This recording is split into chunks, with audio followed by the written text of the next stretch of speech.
el tema racial es importante, porque vamos, quiero decir, la gente se guía por ciertos marcadores. Lo que no entiende la progresía y la antifería es que pretender que la mayor parte de la gente deje de ser racista en absoluto es imposible, pero es todavía más imposible cuanto más inmigrantes hay. No se da cuenta de que la gente, o sea, de que un pueblo puede ser el menos racista del mundo, pero al venir inmigración masiva se van a volver racistas muchos por cojones. Eso es lo que no se entiende también. Pero les da igual, quiero decir, como no ellos solo les da igual, sino que lo aprovechan. Sí, no distinguen entre razas, entonces les da igual que los blancos se vuelvan racistas porque a ellos pues, les da absolutamente igual lo uno que lo otro, quiero decir. Confirma su discurso del hombre blanco hetero malo, claro.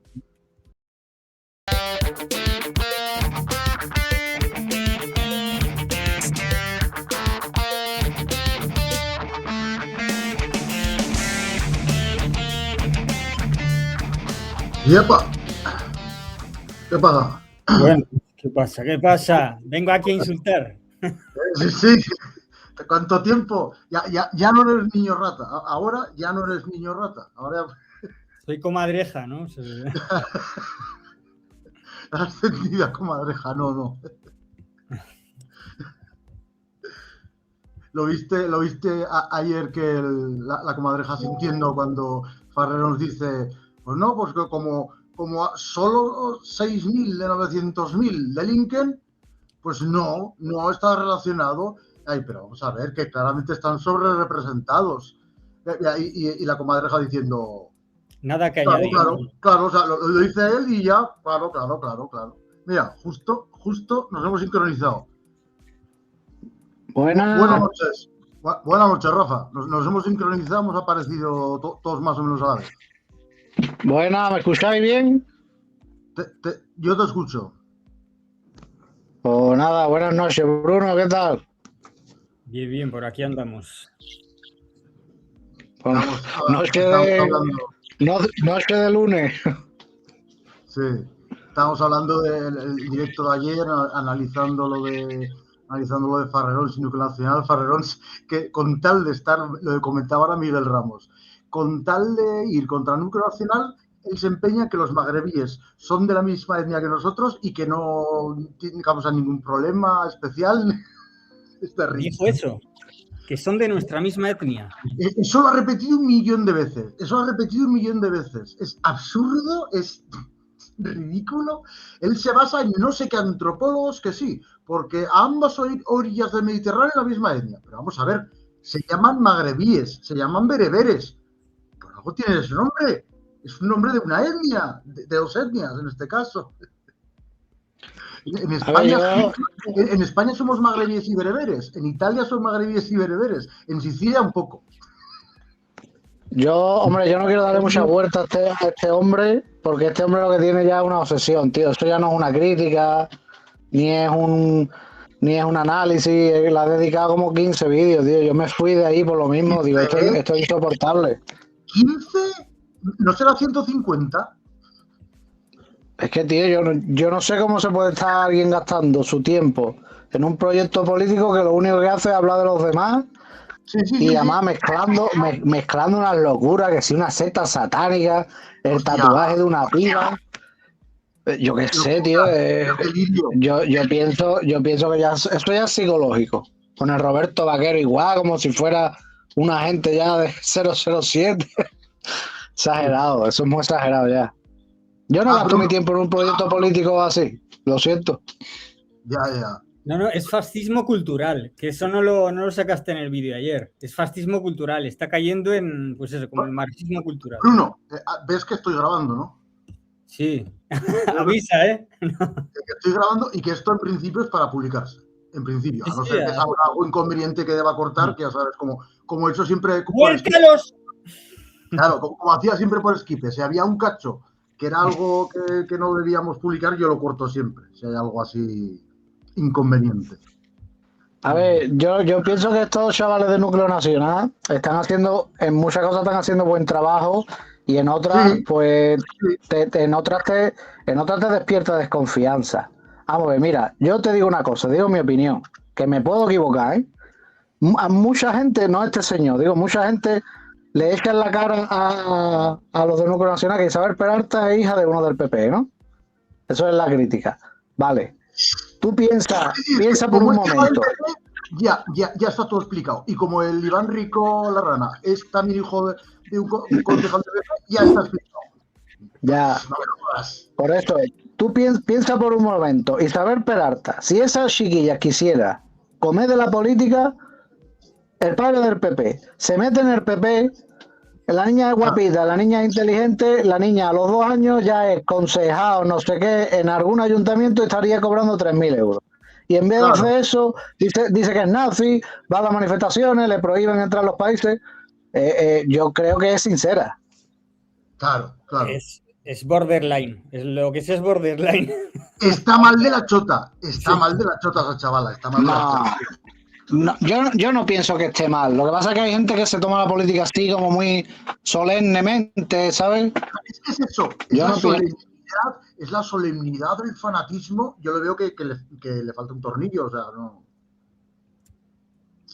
A ver, yo no creo que le falte nada. Es que hay gente así, ¿eh? Hay gente que es súper seria. Pero vamos, hay gente que son antifascistas y tú los escuchas, parece que están en la cruzada por la humanidad.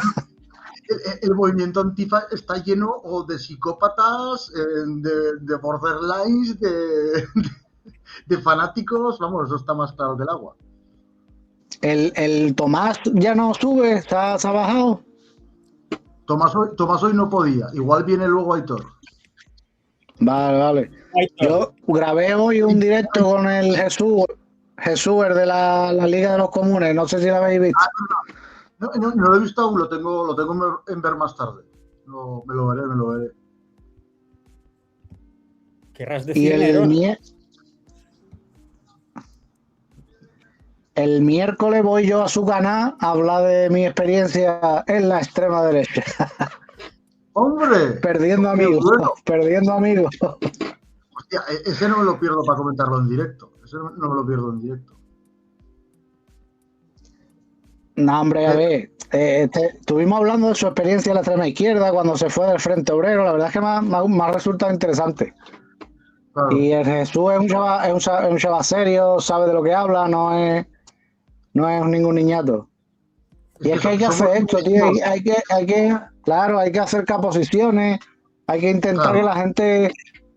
tú lo estabas haciendo bien, lo que pasa es que tenemos muchos enemigos. No, tío, la entrevista que le hiciste a Carlos Martínez de Soberanía y Trabajo, hostia, es que me emocionó, tío. O sea, disteis el mejor ejemplo de un nacionalista y un marxista sin tener ningún complejo de ver lo que comparten, de ver que se pueden aliar, o sea, brutal. Ese es el modelo para mí. Es que ese es el camino. Es que la gente que se piensa que va a haber un partido de masas como en el siglo pasado y hay un enemigo soviético, gilipolleces así, eso no existe. Claro. Sí. El anticomunismo hoy es absurdo. El anticomunismo hoy es jugar a favor de Javier Negre y de la ACOM. La extrema derecha de verdad, podemos decir. O la derecha, bueno, es igual. No se sabe a partir de cuándo pones extrema y a partir de cuándo es moderada, pero bueno. Tú, Bruno, que has venido con las hojas de Excel, demografía, Islam, energía, los tres grandes problemas. No hace falta hoja de Excel, hace falta estar al tanto un poco. Tasa de natalidad 1 y ya está, o sea, con eso no... Si todas las mujeres fueran tan fértiles como Irene Montero ha dado 3 nuevos españoles de pura cepa a este país, ayer lo dije. Y los mismos que Pugilato, ha dado los mismos que Pugilato. A Irene Montero, por ese lado, ya casi se salva. Es que eso, haber tenido 3 hijos bien españoles, eso la salva para la posteridad. Sí, pero ya te digo, a ver qué sale de ahí, porque es lo de Zapatero. O sea, hombre, que te hagan ahí. Claro, no, es lo que te dije ayer por el chat. Esos salen fachas por cojones. Salen fachas por cojones. Es lo mínimo, ¿no? Hombre, la rebelión contra los padres, la rebelión contra la hegemonía.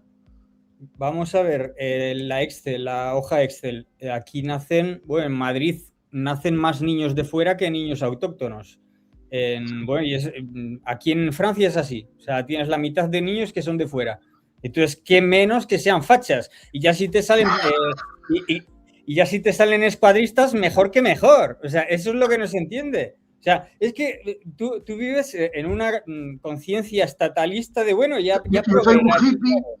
Yo soy un hippie que creo que con la policía y el ejército basta. Sí, encima les pones flores en la boca del fusil. O sea, siempre le pongo la flor en la boca del fusil. No. A los policías no les pongo flor y al ejército tampoco. Hombre, si no me compares, tío, no me compares. Vamos a ver, es que a nivel ético y a nivel pragmático, la profesionalidad y la ética a la que está obligada un policía comparado con la total falta de ética y la total falta de profesionalidad de un escuadrista. No sé. No es profesionalidad o no, que eso se da por supuesto. Yo la única crítica que podría verle a eso es el ejemplo ucraniano. Es decir, miles y miles de nazis que sirven de carne de cañón para que los maten en el campo de batalla. Es la única matiz. De otro modo, de lo que se trata es de disuasión en las calles. Es decir, ¿quién fue a Torre Pacheco? Joder, pues nacillones de estos. Es decir, si la crítica ya se la hemos hecho. O sea, no hay por qué vender hoy, no, es que el nacillonismo es malo. No, eso ya está hecho. Eso les mandamos al capítulo ese que le dedicamos a Pedro Varela y listo. No hay por qué. Pero, joder, hace falta una al revés, lo que yo dije ayer es que todavía les queda mucho que aprender de Pedro Varela y de su discurso sobre los cerebros rapados.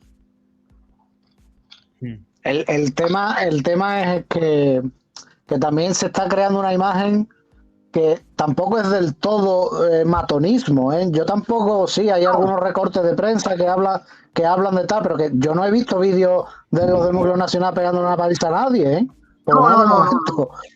No. Es la sospecha de que lo que decía claro. Pablo, es que se les nota mucho que tienen ganas de marchar. Pero no tanta, porque ya te digo que yo conozco los grupitos así más extremistas, más violentos cuando yo era más joven, y esta gente se están comportando bastante bien, ¿eh? Los tuits son muy polémicos, no desarrollan bien las cosas porque te sueltan, hay que expulsar 12 millones, venga, vale, pero ¿cómo lo vas a expulsar? Desarrollame el tema, ¿no? Van a la polémica, pero es una imagen autocreada también, tampoco son el batallón Azov, ¿eh? No, es verdad que comparado con los grupos más impresentables, más matones, pues casi no son nada, es verdad, al menos por el momento. Es más la estética y es más los guiños y las insinuaciones y... Son un síntoma de reactividad y eso está muy bien, es que es lo que tiene que haber. Y luego que sí, bueno, yo, por ejemplo, a mí me jode el tema este de que le hayan comprado a Carlos Paz, el tema de... No sé en qué medida, porque yo todavía no estoy al tanto. No sé ahí. Sí, que le han comprado a Carlos Paz el blanqueamiento del Islam. Sí. Y sobre todo porque es un signo de debilidad. Es como decir, bueno, no nos hacemos cargo de estos invasores. O sea, ¿de quién nos hace cargo? Es que les importa más que sean magrebíes que sean musulmanes, pero mucho más. A ver, el tema del Islam, yo creo que el Islam se merece su crítica, pero Carlos Paz hace una buena labor equilibrándolo, porque hay gente que es que son ya, el Islam ya lo ven como su enemigo absoluto y pierden un poco la visión general de las cosas, ¿eh? Aquí presente, Bruno. No, el Islam es el primer enemigo absoluto de todos los occidentales, así por decirlo rápido. Luego, bueno, vamos a ver, siempre por modestia hay que empezar por uno mismo. El enemigo primero somos nosotros. Todo lo que se quiera, la hoja Excel, no sé qué, no sé cuál, todo lo que se quiera. Pero que vas a poner a purgar a las quinceañeras que se han vuelto woke. Hombre, no. Quiero decir, seamos serios. O sea, aquí la guerra no es con las quinceañeras woke, ¿sabes? O sea, o con los gays que nos van a cortar la cabeza. Aquí, ¿no? Una armada de transexuales que van a acabar con... Eso es propaganda de Putin y de nadie más. Quiero decir... propaganda de Putin. Los famosos drag queen que van a las guarderías, según Pugilato. No, eso es cierto. Quiero decir, más o menos puede suceder. Pero bueno, no vamos a aquí soltar los trapos sucios. En París, por ejemplo, ha salido un escándalo bastante grave a ese respecto. En las guarderías, pero además un porcentaje enorme de los profesores, animadores de las guarderías, no se trata de un asunto de pedelilia, no sé si hay que decirlo así, pero de abuso, de abuso de niños, ya sea de palabra o pero sí, de abuso clarísimo. Y además, pero un escándalo bastante grande en París. Es decir, que sí, es un asunto de época. O sea, no necesariamente transexuales, pero gente progre que anda ahí molestando a los niños. Eso sí. Joder. A ver, es que son tantos problemas que tú sabes qué pasa, que como hables de una cosa, no hablas de la otra y todo el mundo te toma ya porque estás tapando a alguien, ¿sabes?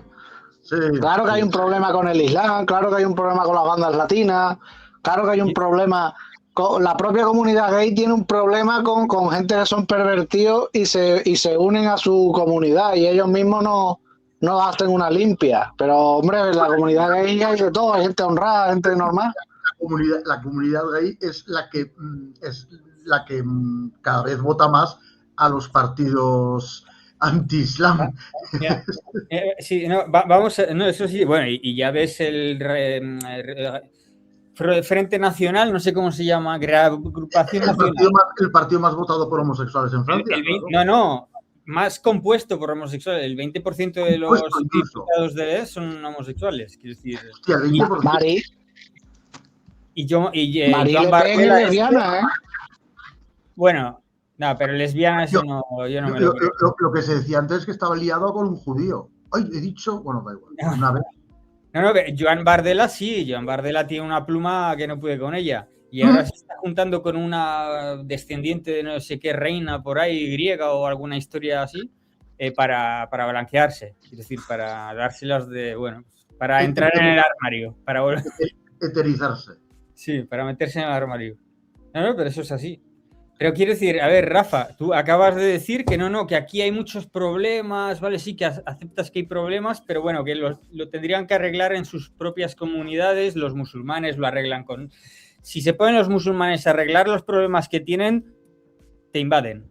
O sea, ¿qué salida puede haber a los problemas del Islam más que la conquista del mundo? Que es el plan. O sea, quiero decir, por algo es una religión universalista, ¿no? Digo yo. Sí, a ver, que tú tienes razón, pero bueno, se le exige a la gente, más allá de su ideología, que se comporten de forma cívica, ¿no? O sea, es que da la sensación, escuchándote, que el plan del Islam no es conquistar el mundo entero, pero que el plan de los gays sería que nadie tenga hijos, porque los hijos, o sea, quiero decir, porque entre ellos no pueden tener hijos, ¿no? O sea, quiero decir, no es así. Quiero decir, la comunidad gay no tiene nada que discutir. Eso es una cuestión más de civilizacional en general. O sea, el tema de contra la masculinidad, el tema woke, eso atraviesa la sexualidad, atraviesa la raza, lo atraviesa todo. Quiero decir, esto no es un asunto de gays o no gays, es un asunto civilizacional. Eso lo tenemos que arreglar entre nosotros, no la comunidad gay, no sé qué. Entonces eso tiene que estar claro. Luego, el Islam no. El Islam, eso es cosa suya. Eso es cosa suya. Y ahí está la cuestión. Entonces, igualar todos los problemas como si fueran problemillas por aquí y por acá, no es así. No, el problema principal para cada uno es distinto. Para mí el problema principal, para mí no es el Islam el problema principal, pero me parece un gran problema, desde luego, uno de los principales. Es que no sabría hacer la jerarquía, ¿sabes? A ver, el problema todo el mundo sabe que no es la oligarquía. En ese aspecto es totalmente cierto. Y se manejan los hilos y se fundamentan y se financian a los grupitos más radicales, más esperpénticos. Pero ya te digo, sí tenemos muchos problemas. Son muchos tipos de inmigrantes diferentes, los impuestos, esto, lo otro, lo de la moto. Es que como empieza no termina uno nunca, ¿sabes? Vale, ¿y qué inmigrantes tenemos en común con todo el mundo occidental que planteen problemas? ¿Cuáles? ¿Qué tipo? Sí, está claro que el islamismo. Yo creo que más bien africanos, sean de la región que sean. Y asiáticos afganos. Bueno, sí. Afganos, pakistaníes. Sí. Pero no son los chinos, ni los japoneses, ni bueno, sí, para ti sí. No. Ojo, los chinos lo están conquistando silenciosamente. Los bares, están conquistando silenciosamente. Los chinos están haciendo como los Jota. Tienen una mafia entre ellos. Y el chino que viene a España tiene su negocio, porque salía entre ellos y compran todos los bares, y compran todas las tiendas. Y es que es así, macho. Pues eso genera admiración. Eso es lo que tendríamos que estar haciendo nosotros. Claro. Pero es que los chinos son muchos más y están en muchos más países que nosotros. No son tantos más, güey. De hecho, tienen menor tasa de natalidad que nosotros. Vamos, no, bueno, en el futuro van a ser la mitad. No, y nosotros van a ser la mitad. Y nosotros también, los únicos que se salvan son los israelíes y los estadounidenses un poco. Y bueno, y Hungría 1,4 y por ahí. Y Rusia también, pero vamos. ¿Y los africanos? ¿Los africanos no siguen teniendo más hijos? Sí, no, los africanos están... Por eso. No, pero quiero decir, los africanos, el problema que tienen, en efecto, el resto de... Dejando de lado la cuestión racial, que evidentemente está de fondo, ¿no? Pero para no ponernos aquí, el problema con ese tipo de inmigración es pues la queja wokista normativa hoy en día, que es la de decir nos habéis colonizado, etcétera, y eso sí que plantea un problema y hay que tener cuidado con la inmigración hispanoamericana en ese sentido también, porque vamos, claro, les das la mano y te tiran del brazo, sí, eso sí. Y bueno, y luego el tema, pues sí, evidentemente, el tema racial es importante, porque vamos, quiero decir, la gente se guía por ciertos marcadores, entonces no sé, pero en fin, me voy a tratar ese asunto ahora. Sí, que lo que no entiende la progresía y la antifería es que pretender que la mayor parte de la gente deje de ser racista en absoluto es imposible, pero es todavía más imposible cuanto más inmigrantes hay. No se dan cuenta de que la gente, o sea, de que un pueblo puede ser el menos racista del mundo, pero al venir inmigración masiva se van a volver racistas muchos por cojones. Eso es lo que no se entiende también. Pero les da igual, quiero decir... como no ellos sino que lo aprovechan.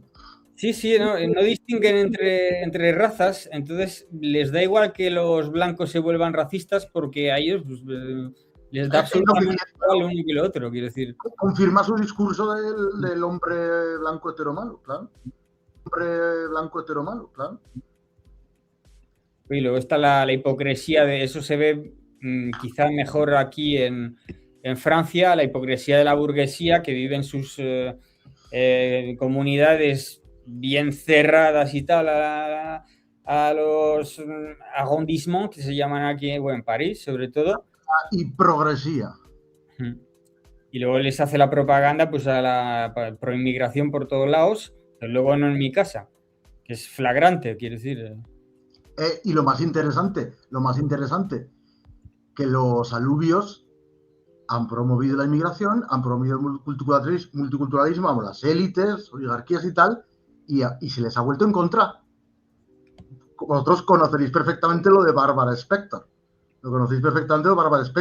Ella en Suecia fue la que capitaneó ahí. Suecia tiene que ser un país multicultural por cojones. Y luego Barbara Spector dijo, hostia, es que con esta inmigración islámica está creciendo la judofobia. Y hostia, también está creciendo la judofobia porque es que nosotros, los alubios, hemos sido protagonistas en promover la inmigración y el multiculturalismo. ¡Hostias! ¡Hostias! Tiempos interesantes vivimos.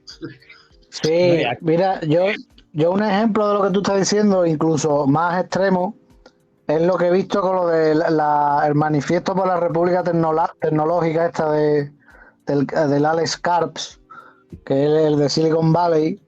No sé si la habéis visto. Sí, lo de Guillermo Masarellano, ¿no? Hace poco. Sí, pues bueno, en el punto 8... Manifiesto aceleracionista, o sea, me encantó. Cada vez me mola más Guillermo Masarellano, es brutal ese tío. Sí, ese chaval da en el clavo muchas veces.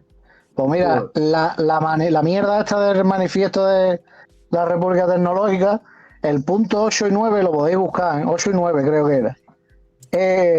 Ellos mismos diciendo que se ha cometido un error atacando tanto a la historia alemana y que hay que industrializar Alemania y Japón. Y que el rival principal de Silicon Valley es, ante todo, China. Claro, ya el coronel Baño, el otro, el de la moto, interpretando que quieren rearmar a Alemania, de hecho se está rearmando, y que es capaz que nos enfrenten con Alemania de punta de lanza contra Rusia y el mundo oriental. Pero claro, aquí juega un papel importante el tema de la inmigración. Y eso vamos, yo hablé del tema. Alemania en la Primera y en la Segunda Guerra Mundial eran fácilmente movilizables para una guerra. ¿Por qué? Porque la población era homogénea y todo el mundo se sentía nacionalista. Pero en esta Tercera Guerra Mundial, ¿a quién va a reclutar el ejército alemán? ¿A los afganos, a los somalíes, a los guarros, a los guaques? ¿Sabes? ¿Cómo van a hacerlo? Y yo pienso que se están buscando las fórmulas, pero le está costando la misma vida poder hacer propaganda para que la gente sea lista al ejército. Por el tema de la inmigración, porque el nacionalista promedio alemán no va a querer luchar por la Alemania actual y los inmigrantes menos.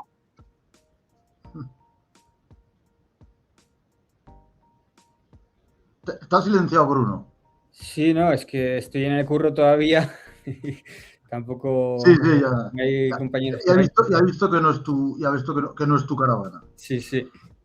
Que sí. Bueno, a ver, lo de Bárbara. Sí, aquí en Francia tenemos a Julian Drey, que también hizo algo parecido. O sea, bueno, es que siempre son los mismos, además. Eso es así. Eso hay que tenerlo claro. Pero quiero decir, a mí, espera, voy a cerrar aquí la puerta porque... ¿Dices que es el análogo a Barbara Spector o entendido mal? Sí, no, es que además, si digo las palabras clave, se va a pensar aquí, porque esta que ha pasado por aquí era Argelina, ¿sabes? ¡Hostia! Digo, que es Argelina, pero no es tonta. Entonces bien. Julian Drey es el de SOS Racismo aquí, que en los años 80 por ahí, pues la victimización total de judíos, de moros y de todo lo que venía aquí frente a los blancos franceses, que eran los odiadores máximos, ¿no? Y todo el cine que se ha hecho contra los blancos, y bueno, de eso, por ejemplo, hay Di mejor claros o arrios. Claros o arrios. Es que voy con pies de gato macho con mi canal porque...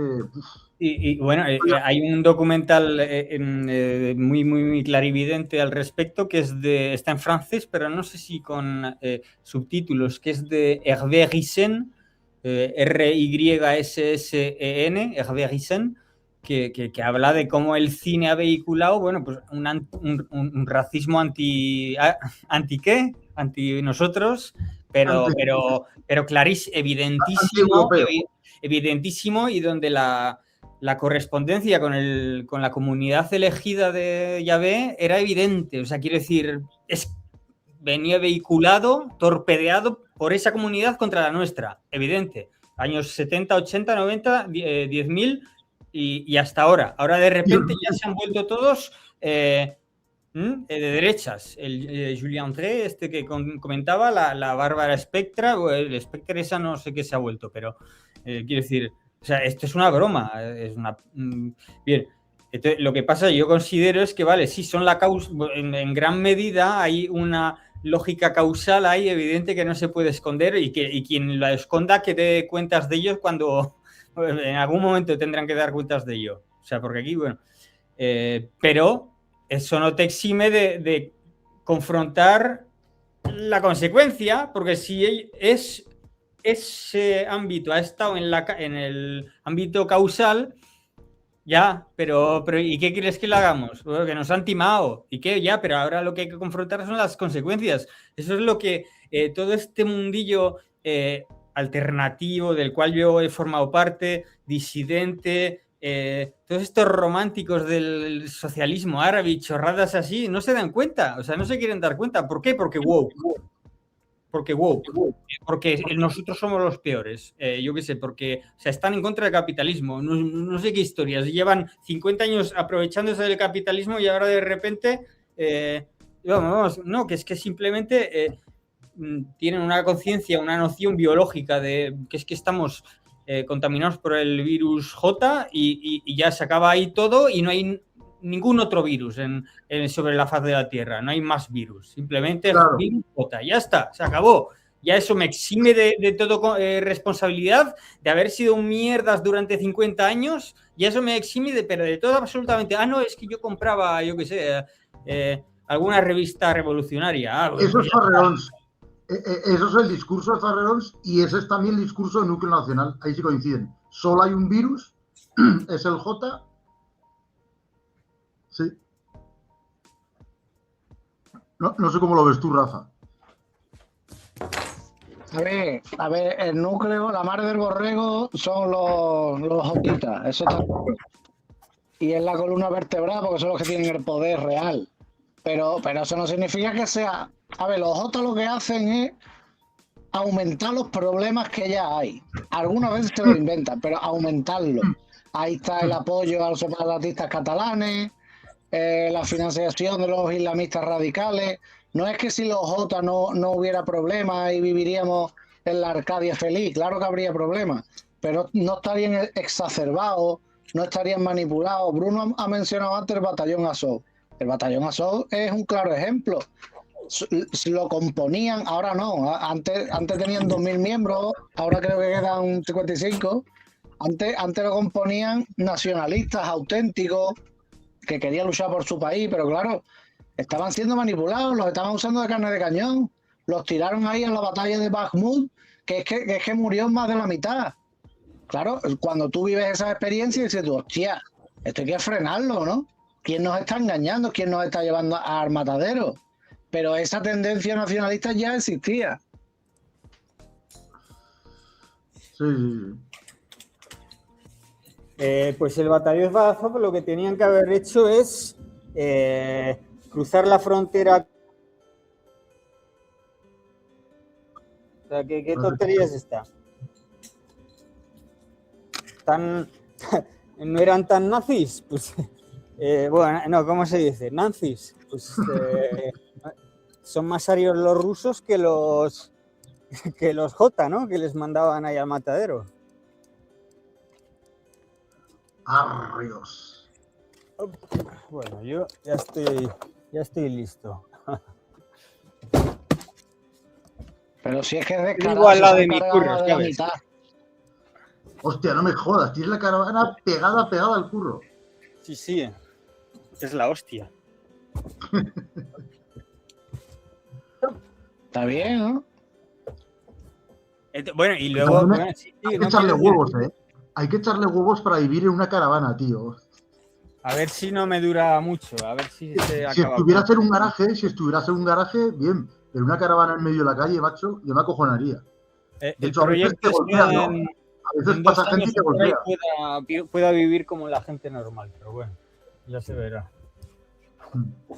Pero quiere decir que sí, que las tesis conspiracionistas que no lo son, porque, o sea, de que sí han financiado, que han ayudado, qué sé yo, los yihadistas por todo el mundo, ¿no? En Afganistán y por todos lados. Sí, bueno, el ISIS, relativamente, porque se hablaba de que el ISIS no sé qué, eran los judíos. Yo, sí, el jefe del ISIS decían que era del Mossad y no sé qué. No es concluyente. O sea, todas esas teorías no son concluyentes. Hay siempre, pero evidentemente que hay de esas historias. Más sospechoso es, por ejemplo, el 11M.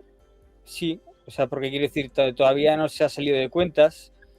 Pero es que ni los que lo tienen más claro dan las claves absolutas. Es decir, Farrerons, por ejemplo, en el 11M no ha dado una clave absoluta. Es todo, pero indicios, pero indicísimos. O sea, no se sabe que es muy turbio, pero no se sabe nada y eso hay que asumirlo. Entonces... No, yo no estoy de acuerdo. Te dejo terminar, perdona. No, lo que quiero decir es que aun en tal caso, que sí que sabemos qué dinámica nos han metido en un brete. Eso lo sabemos, yo lo tengo bastante claro, pero que eso no te exime. Y bueno, y encima lo peor es conmiserarte o confraternizar con tus verdaderos enemigos, porque quien te va a conquistar no son los J. Los J no se van a meter, o sea, quiero decir, bueno, como no sea al nivel de las cámaras. Esos ya te han conquistado. No, pero no, porque no, son 4 pelados, son 15 millones. O sea, 0,02 o no sé cuántos de la población mundial. Son la marabunta. El misterio. Son la marabunta mundial. La clase internacional. Pero tienen el poder de los medios de comunicación, de las finanzas. Vamos a ver, aunque sean pocos, son los que manejan. La porquería esta del pacto de las civilizaciones de Zapatero, todo eso fue idea de los sionistas. Sí, no, pero que esa oligarquía internacional, llamémosle, son la mayoría alubios, pero no son todos alubios.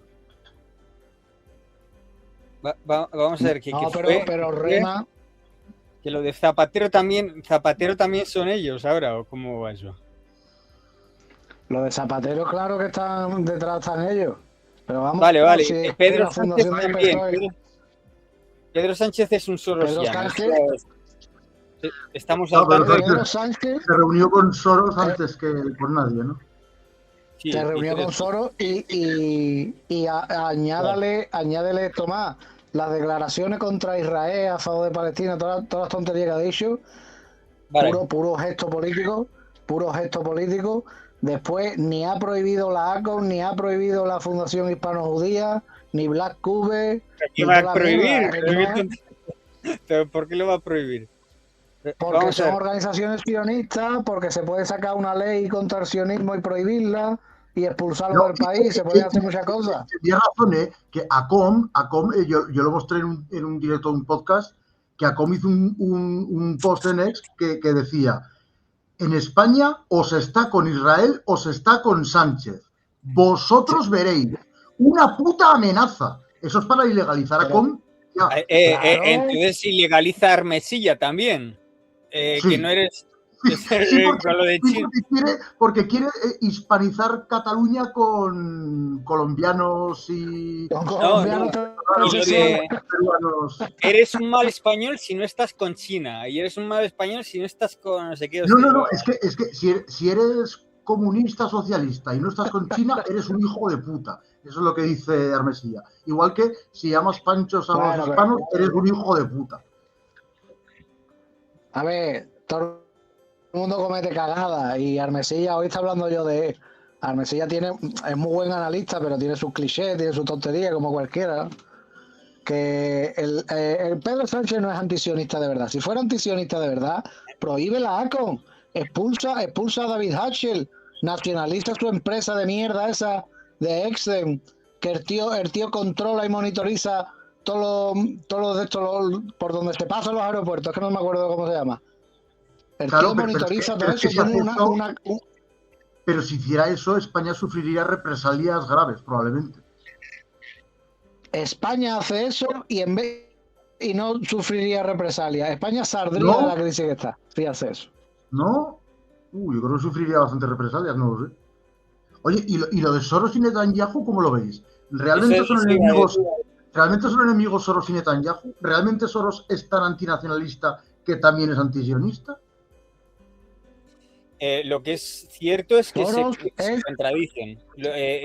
Soros, el otro día estuve viendo una conferencia sobre Israel y Marruecos, de gente marroquí que habla en francés, y hablaban de eso, de que todo el wokismo y el propalestinismo en Marruecos lo financia Soros frente a Netanyahu. Quiero decir que Soros ha financiado muchos antisionistas. Soros ha financiado muchos grupos antisionistas. Y allí en Estados Unidos también el tema de las universidades tras el conflicto que empezó justo el día después del 7 de octubre. Es decir, que las reclamaciones frente al genocidio israelí empezaron antes de tener lugar ese genocidio allí en Estados Unidos. ¿Y quién lo financiaba? Pues no sé si era, bueno, pues gente así muy turbia, tendría que buscarlo, pero vamos. Pero quiero decir que el propalestinismo lo financia Soros en gran medida. Por lo tanto, hay conflicto objetivo con Netanyahu. Yo soy el primero que ha dicho que los J conocían muy bien y bueno, y que lo han llevado a cabo hasta hoy en día, el sistema pinza fabiano de izquierdas y derechas y los envolvemos a todos, ¿no? La envolvente J.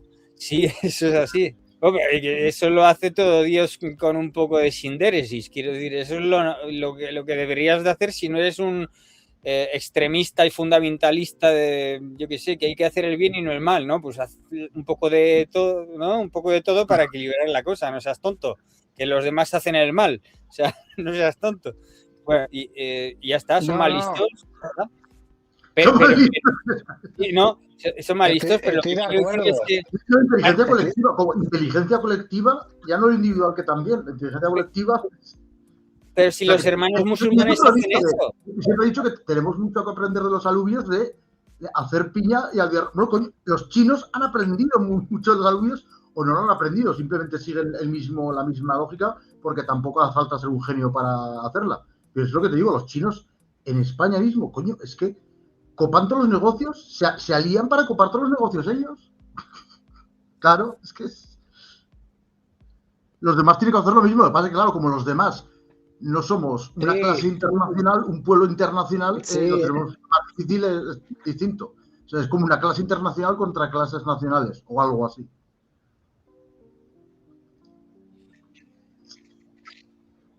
Pero quiero decir, es que...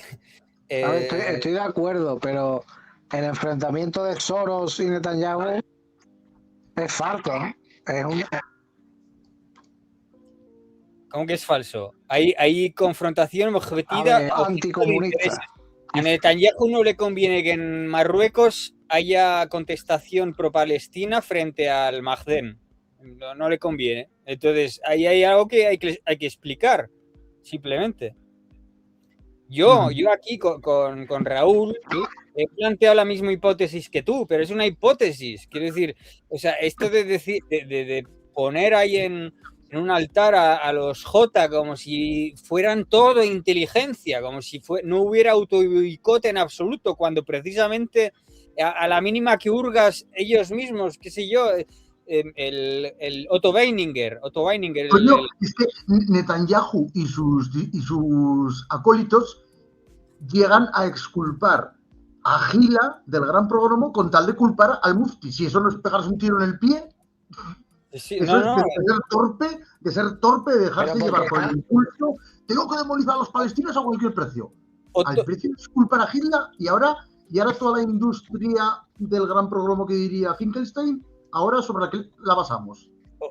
Ahora, como dije yo, todo el dinero que ha tenido que pagar Alemania e Israel, los alemanes ahora, si el Mufti fue el culpable, los dirían los alemanes que nos devuelva todo el dinero a Israel y pedirle cuentas a los palestinos, ¿no? Sí, pero tú mismo lo estás diciendo por el impulso tan desquiciado No es por una... Porque son destructivos. No es que sean tan inteligentes, es que tienen intenciones destructivas. Vamos, la tesis de Otto Weininger, que era J, era que hay un impulso autodestructivo. Bueno, y en Nietzsche no se aleja mucho de esa tesis, solo que luego le dan una vuelta al tema y lo convierten en virtud. Ese impulso de resentimiento y tal. Pero ahí está. Entonces, eso no se puede omitir. No puedes omitirlo, eso ya está. Y como si qué sé yo, como si eso no se encontrara en ninguna otra civilización o qué sé yo. Pero lo que quería decir es que lo de la civilización judeocristiana, bueno, no sé, pero el sintagma judeocristiano es totalmente cierto. Por lo menos del lado judeo, porque los judeos son judeocristianos, porque el judaísmo rabínico se ha forjado con respecto al cristianismo. Contra el cristianismo. Contra lo que quieras, o sea, pero ahí está, ahí hay judeocristianismo total. Sí, esto lo decía Ricardo Stern. Ricardo Stern conversó al luteranismo. Él me lo decía, todas las sectas judías después de Cristo provienen de la farisea, y el judaísmo después de Cristo es otro que el judaísmo antes de Cristo. Y luego otra, sí, estoy de acuerdo. El tema de las sectas cristianas. Yo estoy hasta la coronilla ya de escuchar a Pablos Fernández de la vida y a otros de nuestro campo meterse con los motivados protestantes porque gritan mucho porque bailan mucho y hacen ceremonias chachipirulis, que a mí me parece muy bien, ¿no? Quiero decir, que le den un poco de color a la cosa, ¿no? O sea que hombre, para color, y nunca mejor dicho, las misas gospel, eso sí, pero es que las misas gospel realmente, las bien hechas, las clásicas, esas misas sí que realmente hace conectar con lo espiritual, porque la música para mí es el vehículo más poderoso para conectar con lo trascendente y demás. Pero es que una cosa es el gospel y otra cosa es estos evangélicos, que es una versión tan degradada del cristianismo, que es súper liberal, gringo sionista, y es una cosa súper cutre, la versión más degradada del cristianismo, tío. Es una cosa... Todo lo que quieras, pero no son islam. Entonces, aquí vamos a ver si hay algo que falta en el... Pero sí son medio alubios. Sí son medio alubios, eso sí. Sí, todo lo que quieras. Pero por alianzas, vale, a mí me vale. Quiero decir, vamos a ver, ¿qué falta en el catolicismo actualmente? Falta beligerancia total. Tienes ahí al Luis XIV, al León XIV yéndose a Argelia y diciendo bienvenidos sean todos los inmigrantes. Cierra la puta boca. El obispo de Canarias. Que lea Santo Tomás, tío. Que lea Santo Tomás sobre que las etnias deben estar separadas. Sí. Quiero decir, eso no lo encuentras en el catolicismo, que son unos... El Concilio Vaticano se ha acabado, el segundo, ya está, se ha acabado. El catolicismo sí es una secta, pero es peor que muchas sectas evangélicas. ¿Qué me estás contando? Pero es también porque el catolicismo se ha judaizado y protestantizado. También es por eso. Sí. Bueno, todo señores, me tengo que ir ya, es tarde. A ver, reflexiona sobre lo que te he dicho y reza un Padre Nuestro.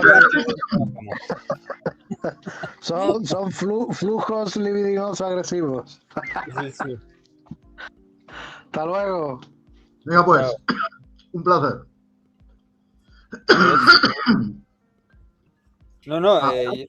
Yo estoy en un momento... No, que Aitor no sé si al final se pasará o no. Pero llámale como es debido, ¿no? No le desveles su identidad. No, que ya se puede. Ya se puede, vale. Ya se puede. Nerón, vale. Nerón.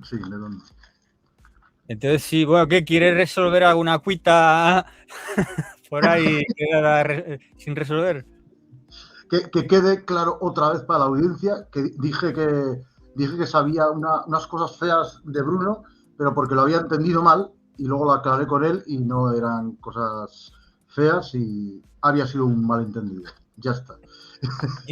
Aquí el gran tema contigo es Islam.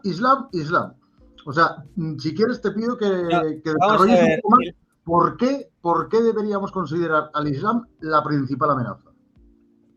Coño, has entrado en Twitter. Has entrado en Twitter, que es la red social geopolítica por excelencia. Que ahí es donde se empieza a oler la chamusquina, es por ahí, no es en televisión española. Es decir, por eso yo en 2025, el año pasado, por ahí te dejé claras mis líneas. Digo, ya sé, o sea, que no hay que... Esto que de lo que se felicita Rafa de Cuadernos Grises, ¿no? No hay que caricaturizar el Islam, no sé qué, pero ¿quién te lo ha pedido? ¿Quién te ha pedido que defiendas a nadie? ¿Quién te lo ha pedido? O sea, ¿para quién te paga, no? O sea, quiero decir, yo, por ejemplo, ahora sí... ¿Quién te paga, Rafa? ¿Quién te paga, Rafa? ¿Te paga Irán como núcleo nacional? No, y es que encima luego de rebote la toman con los que se les ocurre decir que es mejor el jotaísmo que el islamismo. Quiero decir, que el islamismo. Que es peor. Es evidente que es mejor el jotaísmo que el islamismo. ¿Por qué? Porque el jotaísmo, es que no sé cómo censurarme, porque el jotaísmo son minoría por definición, cojones, o sea, porque no te van a invadir, no pueden. No, es que solo convierten a unos pocos elegidos. Claro. Solo se pueden convertir al judaísmo unos pocos elegidos. Y porque es la meritocracia y porque, etcétera. Un pueblo que se identifica con la élite, es el pueblo élite, es como la cantera de las élites. Sí. O sea, sin embargo, del otro lado, pues tienes al equivalente al comunismo, o sea, el fracaso absoluto antes de empezar. O sea, quiero decir, ¿quién ganó la Guerra Fría? Ganaron los buenos, ¿no? Todo el mundo lo sabe. O sea, hombre, fracaso absoluto, hombre, es Stalin a nivel político, económico, geopolítico, no podrás decir que fracasó. Eso es ciencia ficción porque no sabes lo que habría pasado con el zar. O sea, simplemente no lo sabes. Coño, coño, si llegó a hablar de tú a tú en Estados Unidos, lo que se saca siempre el tópico, la carrera espacial se adelantó y todo, hombre, pero si ya estaba ese juego, estaba el gran juego del siglo XIX, era Rusia contra Reino Unido en Irán, por ahí. O sea, era Rusia con el Reino Unido, pues si ya estaba, si ya habían llegado. Entonces, lo único que faltaba era... ya estaban a la altura de los anglos, los rusos. No a la altura, pues faltaría pues un desarrollo urbano y desarrollo en la educación y todo esto. Industrial, un huevo le faltaba. Evidentemente que la industrialización de Stalin, que hubiera sido mejor la de los zares, no lo sé. Hombre, pues por competencia parece evidente que sí. Quiero decir, pues como en Alemania, en todos lados, también Alemania no siempre fue rica. Quiero decir, en el siglo... De hecho, fue muy pobre. Por eso, lo normal es que hubiera ocurrido, pero vamos, en fin. No, pero quiero decir, más allá de empiria, de a quién le fue mejor y tal, vamos a ver, el comunismo es un vamos a ver, sí, esto es... Digamos, su primera razón de ser no es el pobrismo, su primera definición no es el pobrismo. Pero si te pones a desgajar la definición del comunismo, el pobrismo te lo encuentras mucho más cerca que en el lado contrario, que en el liberalismo. En el liberalismo, lo que te mueve, el impulso que te mueve, no es el pobrismo, pero jamás. Sin embargo... No, es el riquismo. Es de lo que huyes. O sea, es el mérito lo que te mueve. Sin embargo, en el comunismo... Mérito es una cosa, pero sí, a cada cual según sus capacidades. Se habla de capacidades, pero casi como, bueno, quien tenga la mala suerte de sobresalir un poco, ¿no? De que pues trabajar el doble. Y el tema del estajanovismo, pero el estajanovismo frente al burgués, quiere decir, por resentimiento, esto es así, quiere decir, no se trabaja gratis. Y luego tienes al yerno de Marx que te da la Fargue, que es elogio de la pereza, quiere decir, pero eso está a un paso, quiere decir, es lo normal. Y de ahí pasas al marxismo cultural, pero es lo más lógico. Que por cierto... ¿Marxismo cultural o liberalismo cultural? Es siempre el debate. Cuando ya lo tienes todo más o menos hecho y ya has ganado el relato, ¿no? Pues ya te vuelves marxista cultural, quiero decir, te vuelves, pues esto, pobrista, victimista, todo lo que pueda haber peor del mundo. ¿Cuál puede ser el problema del liberalismo? Pues coño, la libertad, que lo conviertan en libertad como decía Armesilla en el último debate que tuvo con unos liberales, que es que la libertad también es la del asesino. Pues en efecto, el eugenismo. Claro. Ese es el problema del liberalismo, el eugenismo y estas cosas y ¿no? Eso que evidentemente, sí. Bueno, ¿y qué? Vale, pues pero el problema del otro lado es evidentemente el pobrismo y la falta de meritocracia y demás.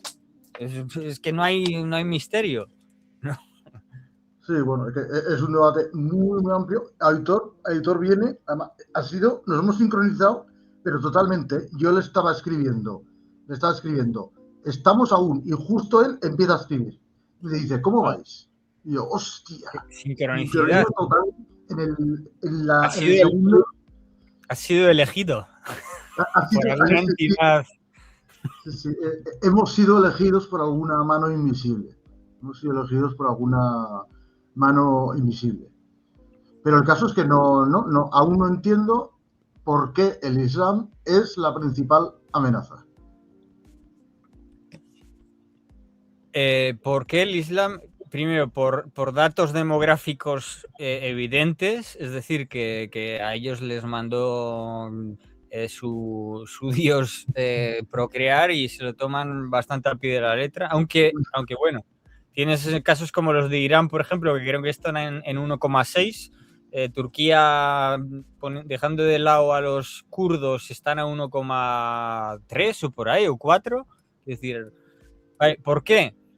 Coño, porque es una religión, es el comunismo de las religiones, es decir, es lo más bajo, es el pobrismo pero no cristiano, sino el pobrismo de crear, y aquí no hablo ya de las castas hindús, quiero decir que, por ejemplo, los hindús sí que el hinduismo es bastante interesante porque, es decir, te permiten una casta abajo, pero luego tienes varias castas, es decir, tiene su juego, ¿no? Vale, pero el Islam es, no hay grandes acicates para la innovación, ya la cuestión filosófica ya... Es que también ten en cuenta que el hinduismo para mí es la religión más interesante, o sea, yo lo que he leído en Bhagavad Gita y tal, Mahabharata creo que leí algún cacho también, ahí me parece lo más... me parece que es la religión que más se acerca a lo que yo entiendo como la verdad, ¿no? Pero al mismo tiempo es una de las religiones más crueles. Lo del el régimen de castas, o sea, la reencarnación como excusa que, pues claro, que si eres pobre, eres marginado y eres intocable y estás en lo más bajo, si te portas bien, la siguiente reencarnación ascenderás. Que es verdad que se parece un poco a cuando el cristiano le dice al esclavo, pues cuanto más esclavo y cuanto más hambriento, cuanto peor lo pases, antes te salvas, es verdad. Pero, y el tema también el tema de como todo es maya, en la guerra te puedes hacer lo que te dé la gana. Como todo es maya, como es ilusión, en la guerra puedes hacer, no hay un problema. Lo gracioso del hinduismo es el pluralismo, o sea, es eso lo que tú dices. Es decir, es lo más... Si la realidad se define por la diversidad, eso es el hinduismo, ya, pero solo en los colores, en todo el colorido. Es como la cosmogonía o la metafísica que más racional parece. Sí, porque vas a pasar por todo. Seguramente tengan una especie de cristianismo, tengan por ahí, Shiva, bueno, todo esto, ¿no? Bueno, y así, y tengan una especie de islamismo por ahí camuflado y tal.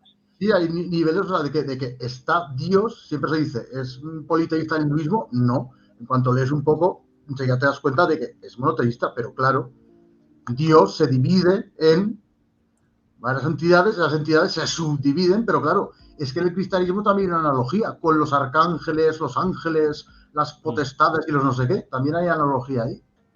Claro. Pero bueno, vamos a ver, ¿por qué el Islam? Porque tienen un libro sagrado y eso es muy grave. Quiero decir, no el libro sagrado en sí, sino que el libro, o sea, para ellos Jesucristo es el Corán, para decirlo claro.